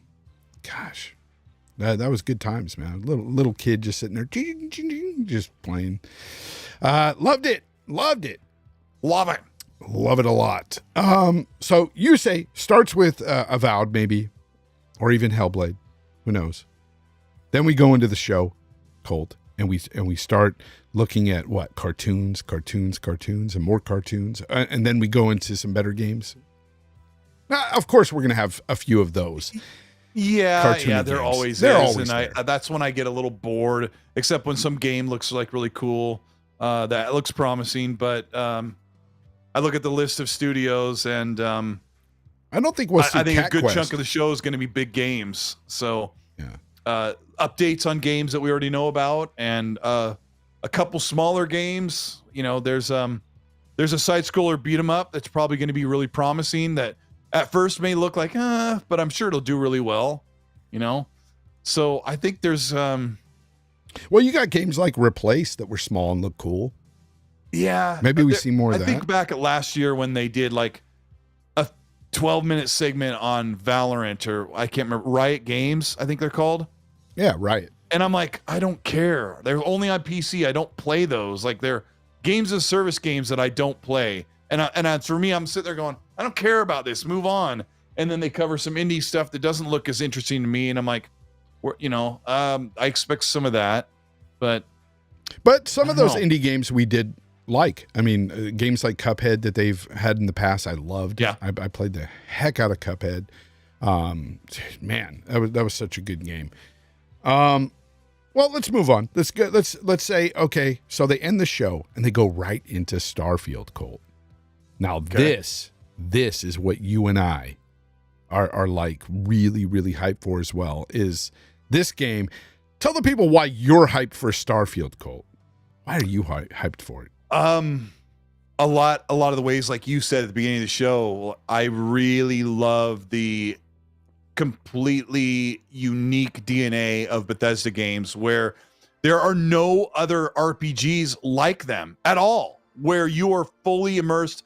All of your choices matter. Everything you do moment to moment is for the service of your character and your exploration. The game shines at its most when the shackles are completely off and you are just out scavenging and scouring and collecting things that you need for your base, your ship, your character, your gear. The way that you just take on missions the way that you want to take them on, I am so looking forward to. And of course, I can't believe when people say this, I'm a major sci-fi buff. I love sci-fi movies and shows and video games, and I'm gonna get to feel what it's like, which I think Starfield is gonna be like. What if we get a look into the actual future? I think that's partially what Starfield is gonna feel like it could be a predictable game. So yeah, go ahead. Like, you know what I mean? Like when you play Starfield, you can pretend like this is what it's going to be like 700 years in the future. I think it's when it takes place, something like that. That this could actually be the reality. It doesn't have, you know, nine-eyed aliens walking around going, you know, or speaking English or speaking with a British accent. It's not going to be quirky like that. I don't know. I think it's going to be so immersive. I cannot wait. You and I are so excited. Yeah. I one of the main reasons too is the fact that the whole space exploration for me, the going to the many different planets they'll have, and yes, some are procedural, I know, but I don't care. You know, there's going to be those that are, you know, custom made planets there for us, and there'll be a bunch of those, and then the rest of them, of course, will be procedural. But I'm going to try to hit up as many planets as I can, man. I want to explore this thing. I really want to feel what the combat's like in space as well, in your spaceship. Yeah. And, you know, interesting, somebody asked me recently, they said, do you know if we're going to be able to get out of our cockpit and actually walk through our spaceship while in space? And I think that's very interesting. I want to know that. Like, because like you could in Mass Effect. Well, I mean, in the reality in Mass Effect, you get up and walk in your ship while you're out in space, but you're basically parked, you know? Yeah. But as far as the game is, you're parked somewhere. Yeah. You're parked above a planet, so to speak. I've heard that you only move around your ship before you take off. Oh, okay. But I don't think the mechanics work where I'm going to assume that when you hold X or hold B, it fades to black and you're standing behind your cockpit seat. I don't think you physically sit in like a shortcut scene like in Jedi Survivor. Maybe you do. Maybe it shows that animation. But I think they treat the cockpit as its own contained game, floating pod from the cockpit on forward. And you can go into third person. Yeah, so sadly, I don't think you can float the ship or be going, you know, 7,000 miles an hour and get up and walk around and you're like spilling your coffee. Yeah. Because sadly, there's a whole gravity thing, like whether you're going or standing still. I did a video about this, that if you're out in space and you are not moving, you would experience a bit of zero gravity. But if you were accelerating, you'd experience gravity and you wouldn't be able to walk around in your cockpit. And there's so many variables that a game engine like Creation Engine is probably not going to simulate. Yeah. But I think that's one of the reasons for them saying that you wouldn't be able to see the takeoff really while in the cockpit and everything. Like you see it from third person. What if there's a just button really to get an inflatable co-pilot up? Fonz, it's would you like that? Well, that's a shout out to Airplane, the movie. Love it. If you guys know, you know. Yeah, that was such a great scene. Such a great scene, man. I look. I know that they said that it'll just show you basically like a third person shot of you shooting up into space, and that's it. You don't get to feel like going up into space. That would have been really cool, just like at least one time. And maybe that does happen in like a cinematic sort of thing. And you're shooting up. How much of No Man's Sky have you played? No Man's, I played a little bit, just a little. So you've flown out Yes, of the atmosphere, yes. which is very cool. Yeah. And I'd fans like something who like play that, No but- Man's Sky a lot will tell you it gets really old trying to go into a planet, find a place to land, realize you've landed too far away. Yeah. Trying to get from planet to planet by holding like 4 buttons at the same time Give and me a hoping you have skip, boost fuel to do it. I really like No Man's Sky, but I think we're going to discover really quickly that the Mass Effect and Jedi Survivor approach to leaving a planet and arriving where you want to go to start doing missions far better serves the experience overall. I think that's probably where they hide the loading screens and stuff, like the loading times. Yeah. Probably things like that. But when you're out there in space, I just want to feel what the combat's like in the ship. That's a big thing for me as well, because it looks slow. It from looks what a little we've seen, slow. but it does look satisfying. Yeah. Like so it looks very intentful. Like, I don't know if that's the right word, but it looks like high stake, high rewards, like smashing up ships and collecting resources. Yeah. Collecting the resources and stuff from those ships. Much like taking down a ship in an Assassin's Creed Black Flag or Odyssey, and then collecting resources from those ships that you down. So I wonder if it's like that, where you see this items floating in the water, you just see it floating in space, and you're like, X. Collect, press X to be bored. Yeah, that's one of those things. Shout out to Dealer, man. I love every when he says time. that. Shout out to Dealer whenever you say press X to be bored. Yeah, I love that. So that's one of the things I want to be more fleshed out. Also, I think the combat itself, I want to see more of that, and hopefully in more than 15 frames per second, Colt. What about you? Yeah, I know. Well, we're hearing that it is very possible that the game runs at 60. It has a performance mode. Really? That as we get closer, I don't want to misquote anybody again. I'm just going to say that someone who normally gets their predictions right is feeling like maybe this does have a performance mode. And I've been saying that for the better part of about 2 years and hoping, but I've also been saying that I expect to be disappointed that the game doesn't run at 60 on console and that it's going to be really rough on PC as well. And that all comes down to if Bethesda has problems optimizing that engine with the hardware. But I could give you just as many reasons why it should be 60 as I can give you that it would be 30. So I am sitting right on the fence, and I've got evidence on both sides. Yeah. So it's really up to that reveal, because Phil said that he said that they would make it crystal clear, and I think that meaning when Starfield comes on the screen on June 11th, if it's running at 60, it's got a performance mode. You don't even have to ask the question. But if it comes on screen and it's 30 Fonz, and I'll clock it immediately I'll clock it. You're going to hear me in the audience go, fudge! Yeah, we'll hear him. From the audience, you'll hear it through the live cast on our internet. Get picked up on like Aaron Greenberg's lapel mic. You'll hear my fudge, and because if it's 30, and I want you to do that. I want you to yell fudge really loud. Yeah, I will. I will. Yeah. Oh, fudge! They zoom in on my face. Yeah, and I throw some popcorn. Yeah. Throw some popcorn. Ask your audience. I mean, you don't like doing polls, but write 30 or 60, whichever one you think the game actually launches at. 30 meaning there is no performance mode. 60 meaning you have the option to play at 60. Chat, what do you think? And hit the like button while you're there. It's 2 buttons you have to hit. It's very important. Or I could just ask. You can do the poll, because then I can vote too. We're 50-50 right now. Hey Frosty, don't you dare. Well, I'm starting the poll, so I'll just ask you this way.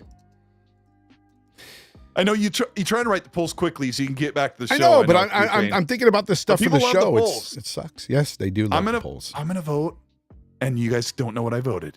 You just voted yes. I saw it. Man, exposed. Who's exposed? Yeah, no, there's other aspects of the game I want to see as well. I hope, because this is like a half an hour thing, right? At least 20 minutes to half an hour of a showcase for just Starfield. This is long. Yeah, 30 minutes, I think, Okay. right? So What are they going to show? dude, that's what I'm hoping. I'm hoping that they show like a mission, like a full mission. You know, they've done that before with They games. kind of already did. This is the funny thing, right? No, but they didn't Like- though. Like a fully fleshed out like mission. Grab the where- mission and go. Yeah, and, Okay. and you're actually following him in real time, real sounds, everything, you know, the gun sounds, everything. I want to see that play out. So I know exactly, oh, this is how the mission structure is. And I mean, we basically know what it's going to be. It's an RPG from Bethesda, but I want to see it, damn it. I want to see it at play. What about you guys? You want to see that? I want to see it. Well, I mean, they already showed us character creation, perk system, RPG system. Yep. Some of the weapons just by showing them. We've seen a couple locations. We've seen ship battles. We've seen base Okay. building. We've seen the galaxy map. We've seen Maybe expand on the building. Expand on the building, the base building, the ship building. Like I mean, that could be boring, but I mean, they have a whole Not 30 for minutes me. and they've already shown us every aspect for the most part outside of the dialogue that was in a developer diary that It's shows the not- dialogue briefly. Yeah. So you're right, Fonz. They're it's not boring to me because let we're me tell excited. you, when it came to Fallout 4, I base built like a mofo. I Until you spent ran out of space. so many hours doing that until I ran out of actual space to even build any longer. It told me you can no longer build anything. Like you don't have room for it.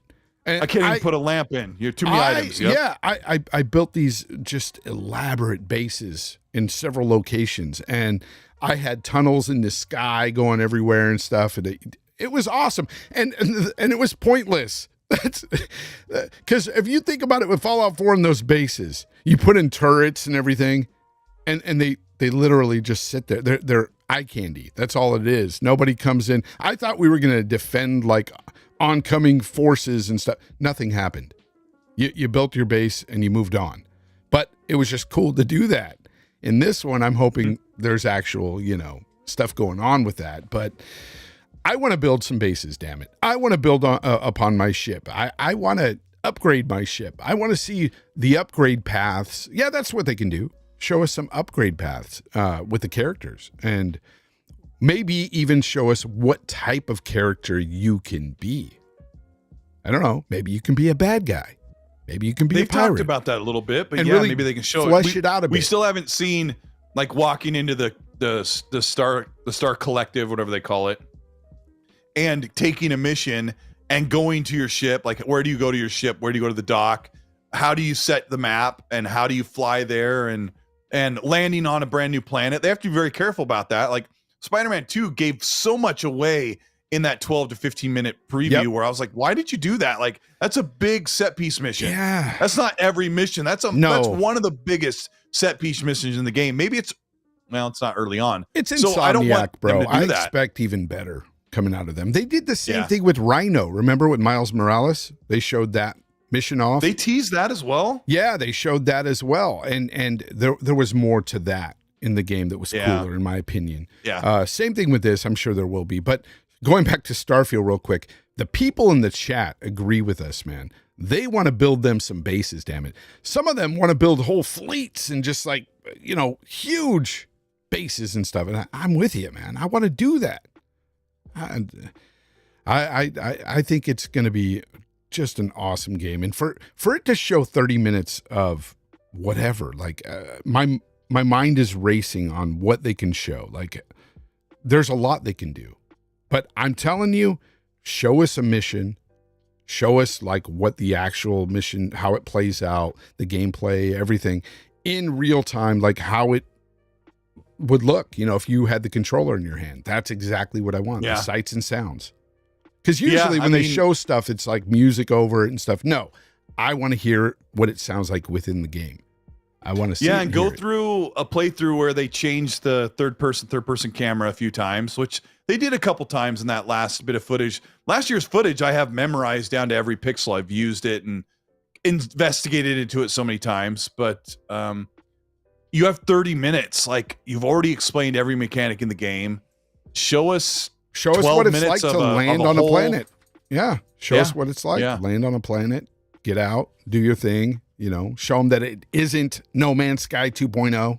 You know, I'm tired. I mean, do you think every location has a dynamic day-night cycle like all of Fallout 4 does? I mean, it's all one map wherever you go. I really think it would. I think Todd is very detailed with that sort of stuff.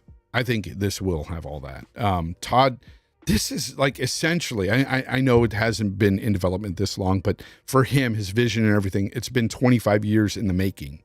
This is something that Todd's been wanting to do forever. I am sure that Todd is going to get this right. I am so confident in Starfield. And people laugh at me for saying that. Like, how could you do that? You know, Xbox sucks. Bethesda sucks. I'm like, I like Bethesda. That's how I could do it. Well, but Fallout 76. I'm going to say something controversial, but people tell themselves all the time that Bethesda and those games are so broken, but they know darn well that they've all played those games and there may be bugs, but nothing's ever stopped them from playing the game. I played 600 hours of Fallout 4, and I can't tell you, maybe twice I had to reload a previous save. But the games are so broken that that's what I do.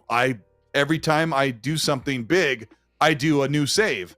And then after a while, I go back and delete the old ones because it's just smart, because you're investing hundreds of hours into the game. Do the same thing in ground, and it's not that bugged. So, I think people just tell themselves that. Yeah. Maybe to cope because their favorite console isn't getting that game. I don't know. Well, maybe. Yeah, some of that, because I do remember when, you know, their favorite console was supposedly going to get exclusivity to Starfield at one time. They were jazzed about that. Oh yeah, they were. But anyways, it doesn't matter. The game is going to be phenomenal. It's going to be awesome. Somebody in the chat, Survey, I'm not sure how you say that. He says, my only concern is the game is so huge that certain planets seem like there's nothing to do. I'm sure that probably will happen on some. Yeah, I'm sure there will be. I mean, when you go into No Man's Sky planet, there's nothing. There's little bits and pieces all over the ground here, there, and things to mine.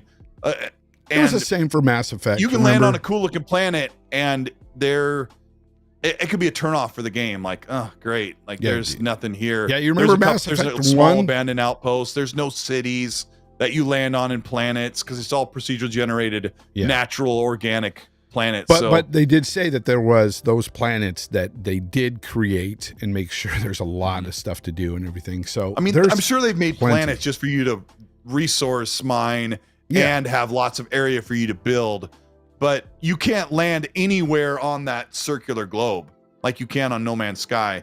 And landing anywhere you want on a planet in No Man's Sky is not always, or most of the time, not a great thing.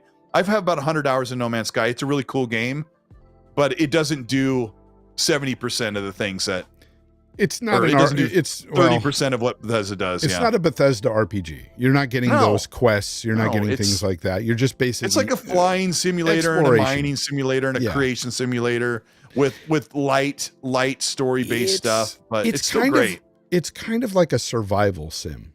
Like yes, it is. That's basically what you're doing on each planet. You're gaining resources and stuff, and then you're trying to stay alive. And you've got to watch your, oxygen and other crap going on. Yeah, and if you hear somebody compare Starfield to No Man's Sky as an insult, ignore that person. They're not very smart.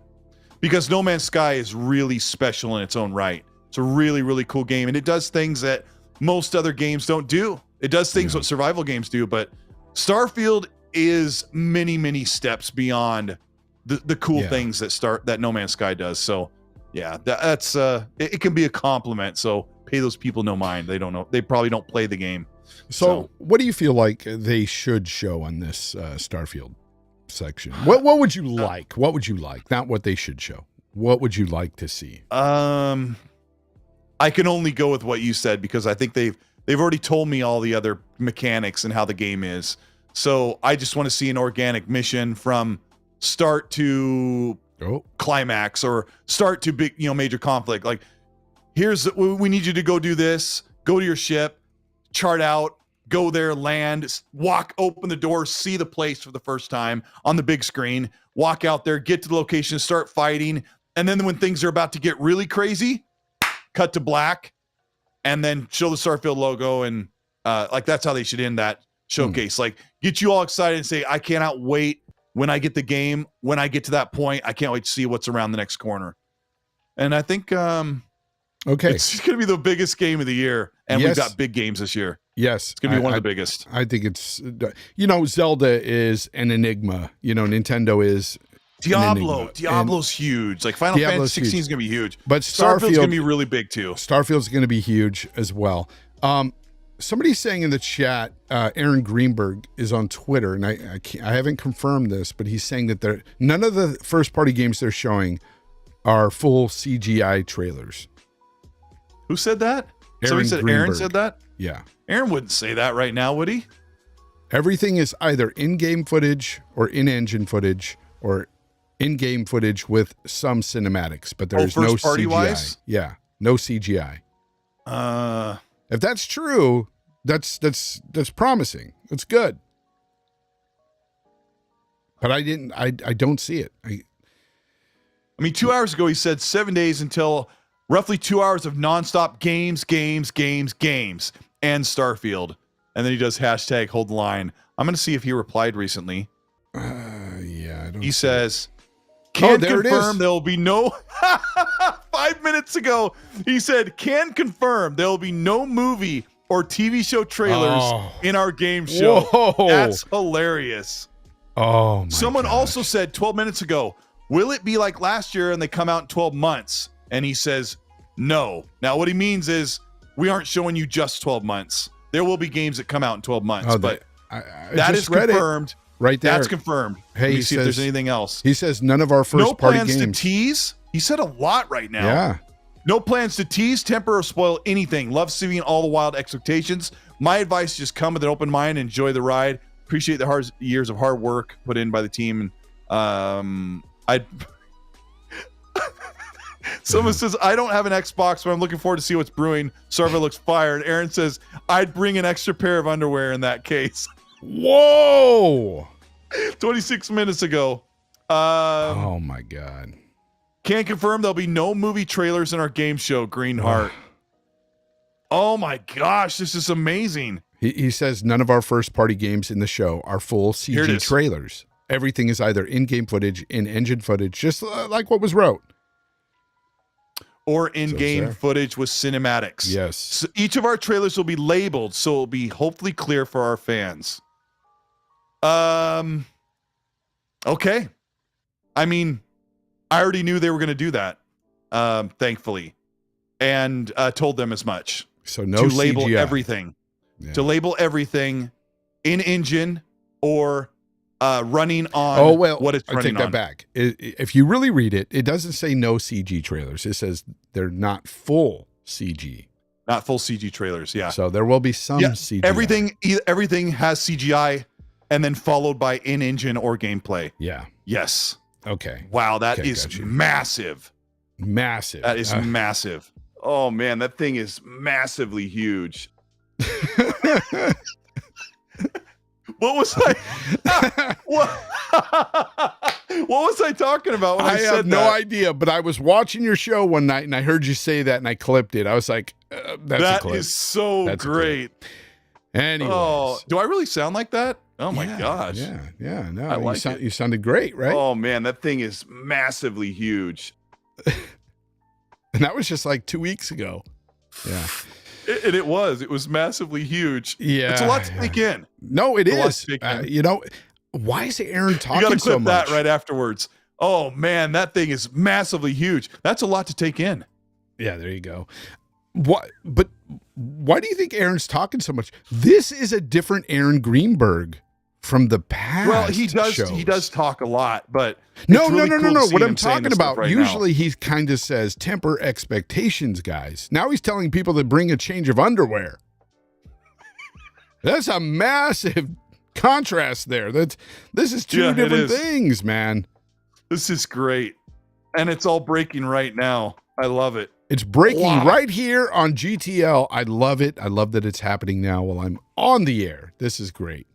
This is awesome. So I look, I know it's Aaron. I know he works for the company. They have to talk a big game. They have to hype things up. But at the same time, I will go back to what I said.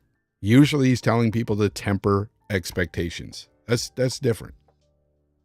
And he did, because they were tempering what they could show at that point. They didn't have anything, just like PlayStation 2 weeks ago.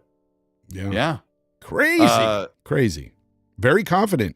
That's true. 9 Lives. Very confident. Thank you, Yodani. That's so funny. That Shout out to Yodani Casada for giving me that information about Aaron. Yodani is the man. Yodani. Yeah, Yodani's the man. Thank you very much, man. So he's out there just checking the hotness. Yeah. That's great. Yeah. Wow. Yeah. People are saying they think they're really going to bring it. That is a chunk of good news, Xbox fans. That is a chunk of good news to hear that, you know.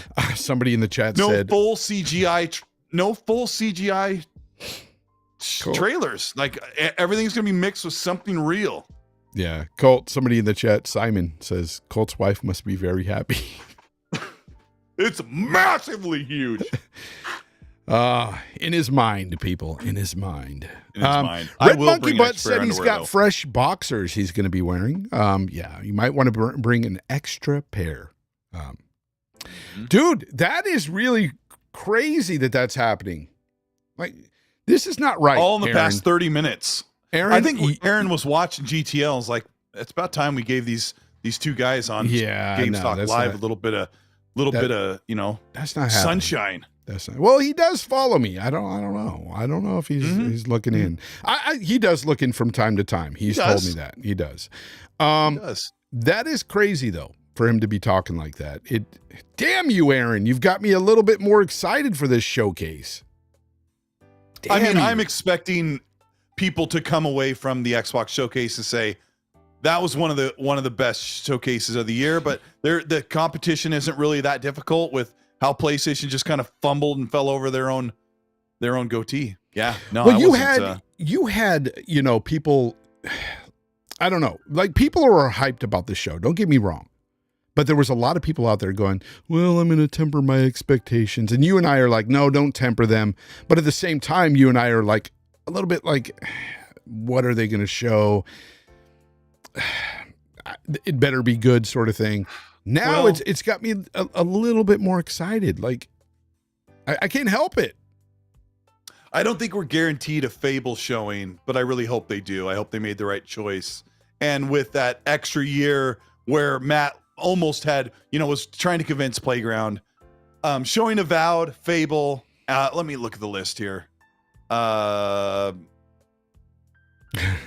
trying to think of the big game. Oh, Hellblade, Avowed, and Fable making a showing is really good. Like, those are the 3 biggest of the 4 biggest games. Yeah. Leaving out Perfect Dark. And Exile's game isn't super big yet. We don't know. Perfect Dark probably won't be there, but 3 big games plus all the other announcements. It's going to be a really pretty good show. Are you going to come away with a bunch of them, like a whole armload of new games you never heard of? I don't know. But I think overall, people are going to be really, really happy with what they show. And it sounds like if Fable is there, Fonz, we just learned from Aaron, it's going to be a mix of in-engine plus CGI. So there will be something to go back and say, this is what Fable looks like, even if it's 2 years off. And I think that's okay. Again, I think that's good. They need to show something that looks actually like it's within game. Like No, they would. I think, if they're not ready to show combat, but I don't think it's just. I don't think. But this is the full slate of first party games he's talking about at the show. He's saying that, you know, there's nothing going to be full of CGI. That is great news. But going back to the other statement of telling the guy to bring an extra change of underwear, that is different from the Aaron we usually get saying, hey guys, it really is. Temper your expectations. Really, we got a lot of great games, but I don't want people to think that, you know, it's going to be amazing. But now, well, I mean, he doesn't tell us to temper expectations for the showcase, but he does for like the video game awards or Summer Games Fest because they know they're not going to have a representation there that year. I have not seen he him said talk that like last this year. about their showcase. Yeah, this is good. Yeah. You know, the showcase might be, Oh man, that thing is massively huge. it might be massively huge. It might be. Oh my gosh. It might be. I think it's going to be good. It's going to be really good. And I'm going to be there. I'm super happy that I'm going to be there. And that even I'll be if able Javier in the chat said, maybe he's talking about Starfield. Maybe we're going to need a change of underwear. If that's the case. That's what he was Great. talking about. He was the guy said, I've never had an Xbox, but I'm looking forward to Starfield. okay. Looks like fire. Okay. And Yeah. he said, Yeah. in that case, bring a change of underwear. That's I awesome. mean, I don't that's gonna be care. a good showing. That's awesome. I'm already gonna. I know I'm gonna love the game regardless, but whatever they're gonna show is gonna be incredible. I can tell. Man, I'm excited, man. This show's gonna be great. And next week, I will be on. After what time is the showcase? 9 a.m. or something. Oh yeah. So when my show airs, the show would have already been happened. I'm sure you're going to see a lot of other shows doing live things and after party shows and stuff. I'm sure. But I'll be doing my show anyway that day, same time. So I will be here talking about that with a guest, and we will or guests maybe. I might have several people on the show just to talk about the show afterwards, because this is a big thing. You know, these showcases are awesome. But with that said, Colt, I'm going to go ahead and end the show here. We've had a great talk. We've had Nice breaking long one, news huh? happen. Yeah, this This one show is is- my longest show. This one was massively long. It was massively huge. Oh man, that thing is massively huge. But I want to thank the chat overall and the over 300 people that were here today watching live. I appreciate you guys, each and every one of you. Seriously, thank you. Yodani, again, props to you for bringing me that news, man. I really appreciate you. Boss Mod, thank you for always being here every Sunday and holding it down. The rest of you two moderators, thank you. I don't even really need the moderators so much because Lethal has already like cleaned house here in the past, and it seems like it's just, you know, good people come here, you know, and I like that. I like that. So thanks to everybody out there. Colt, I want you to thank everybody as well and tell them where they can find you. And are you going to be doing a live thing next week during the show, the showcase? No, because Sunday morning we'll be at the watch party. Right. in I forgot LA. You're going to be there. And then I've got a full day of events and invitations that I'm going to Really? for different showcase things. Yeah, throughout the whole day, and some meet greet stuff. It's going to be super busy. So yeah, The it's going to whole be crazy. day, huh? Dang. Yeah, and we're leaving Wednesday morning. So this Wednesday, so we have tomorrow and the next day to get ready. I'll have X&C tomorrow night, and then the next day we're getting ready to go. It's crazy. Yeah. No. I mean, it's massively I'm jealous. huge. Yeah, I'm jealous. I'm jealous that you're going. I wish I could go, but I got a lot of stuff going on right now, or else I would have driven down there just to hang out with you guys, you know, meet Hargeet and everything in person. But of course, you know my situation. Got a lot of stuff. Tell everybody where they can find you here on YouTube and stuff. And yeah, just let everybody know what you're up to. I'm Colt Eastwood. You can find me on YouTube at Colt Eastwood, one word, one name, one man, one world. And thanks for having me on, Fonz. It's been great. Of course. We always have a great time here. Everybody, thank you for watching. Until next time, of course, game on. If I can hit my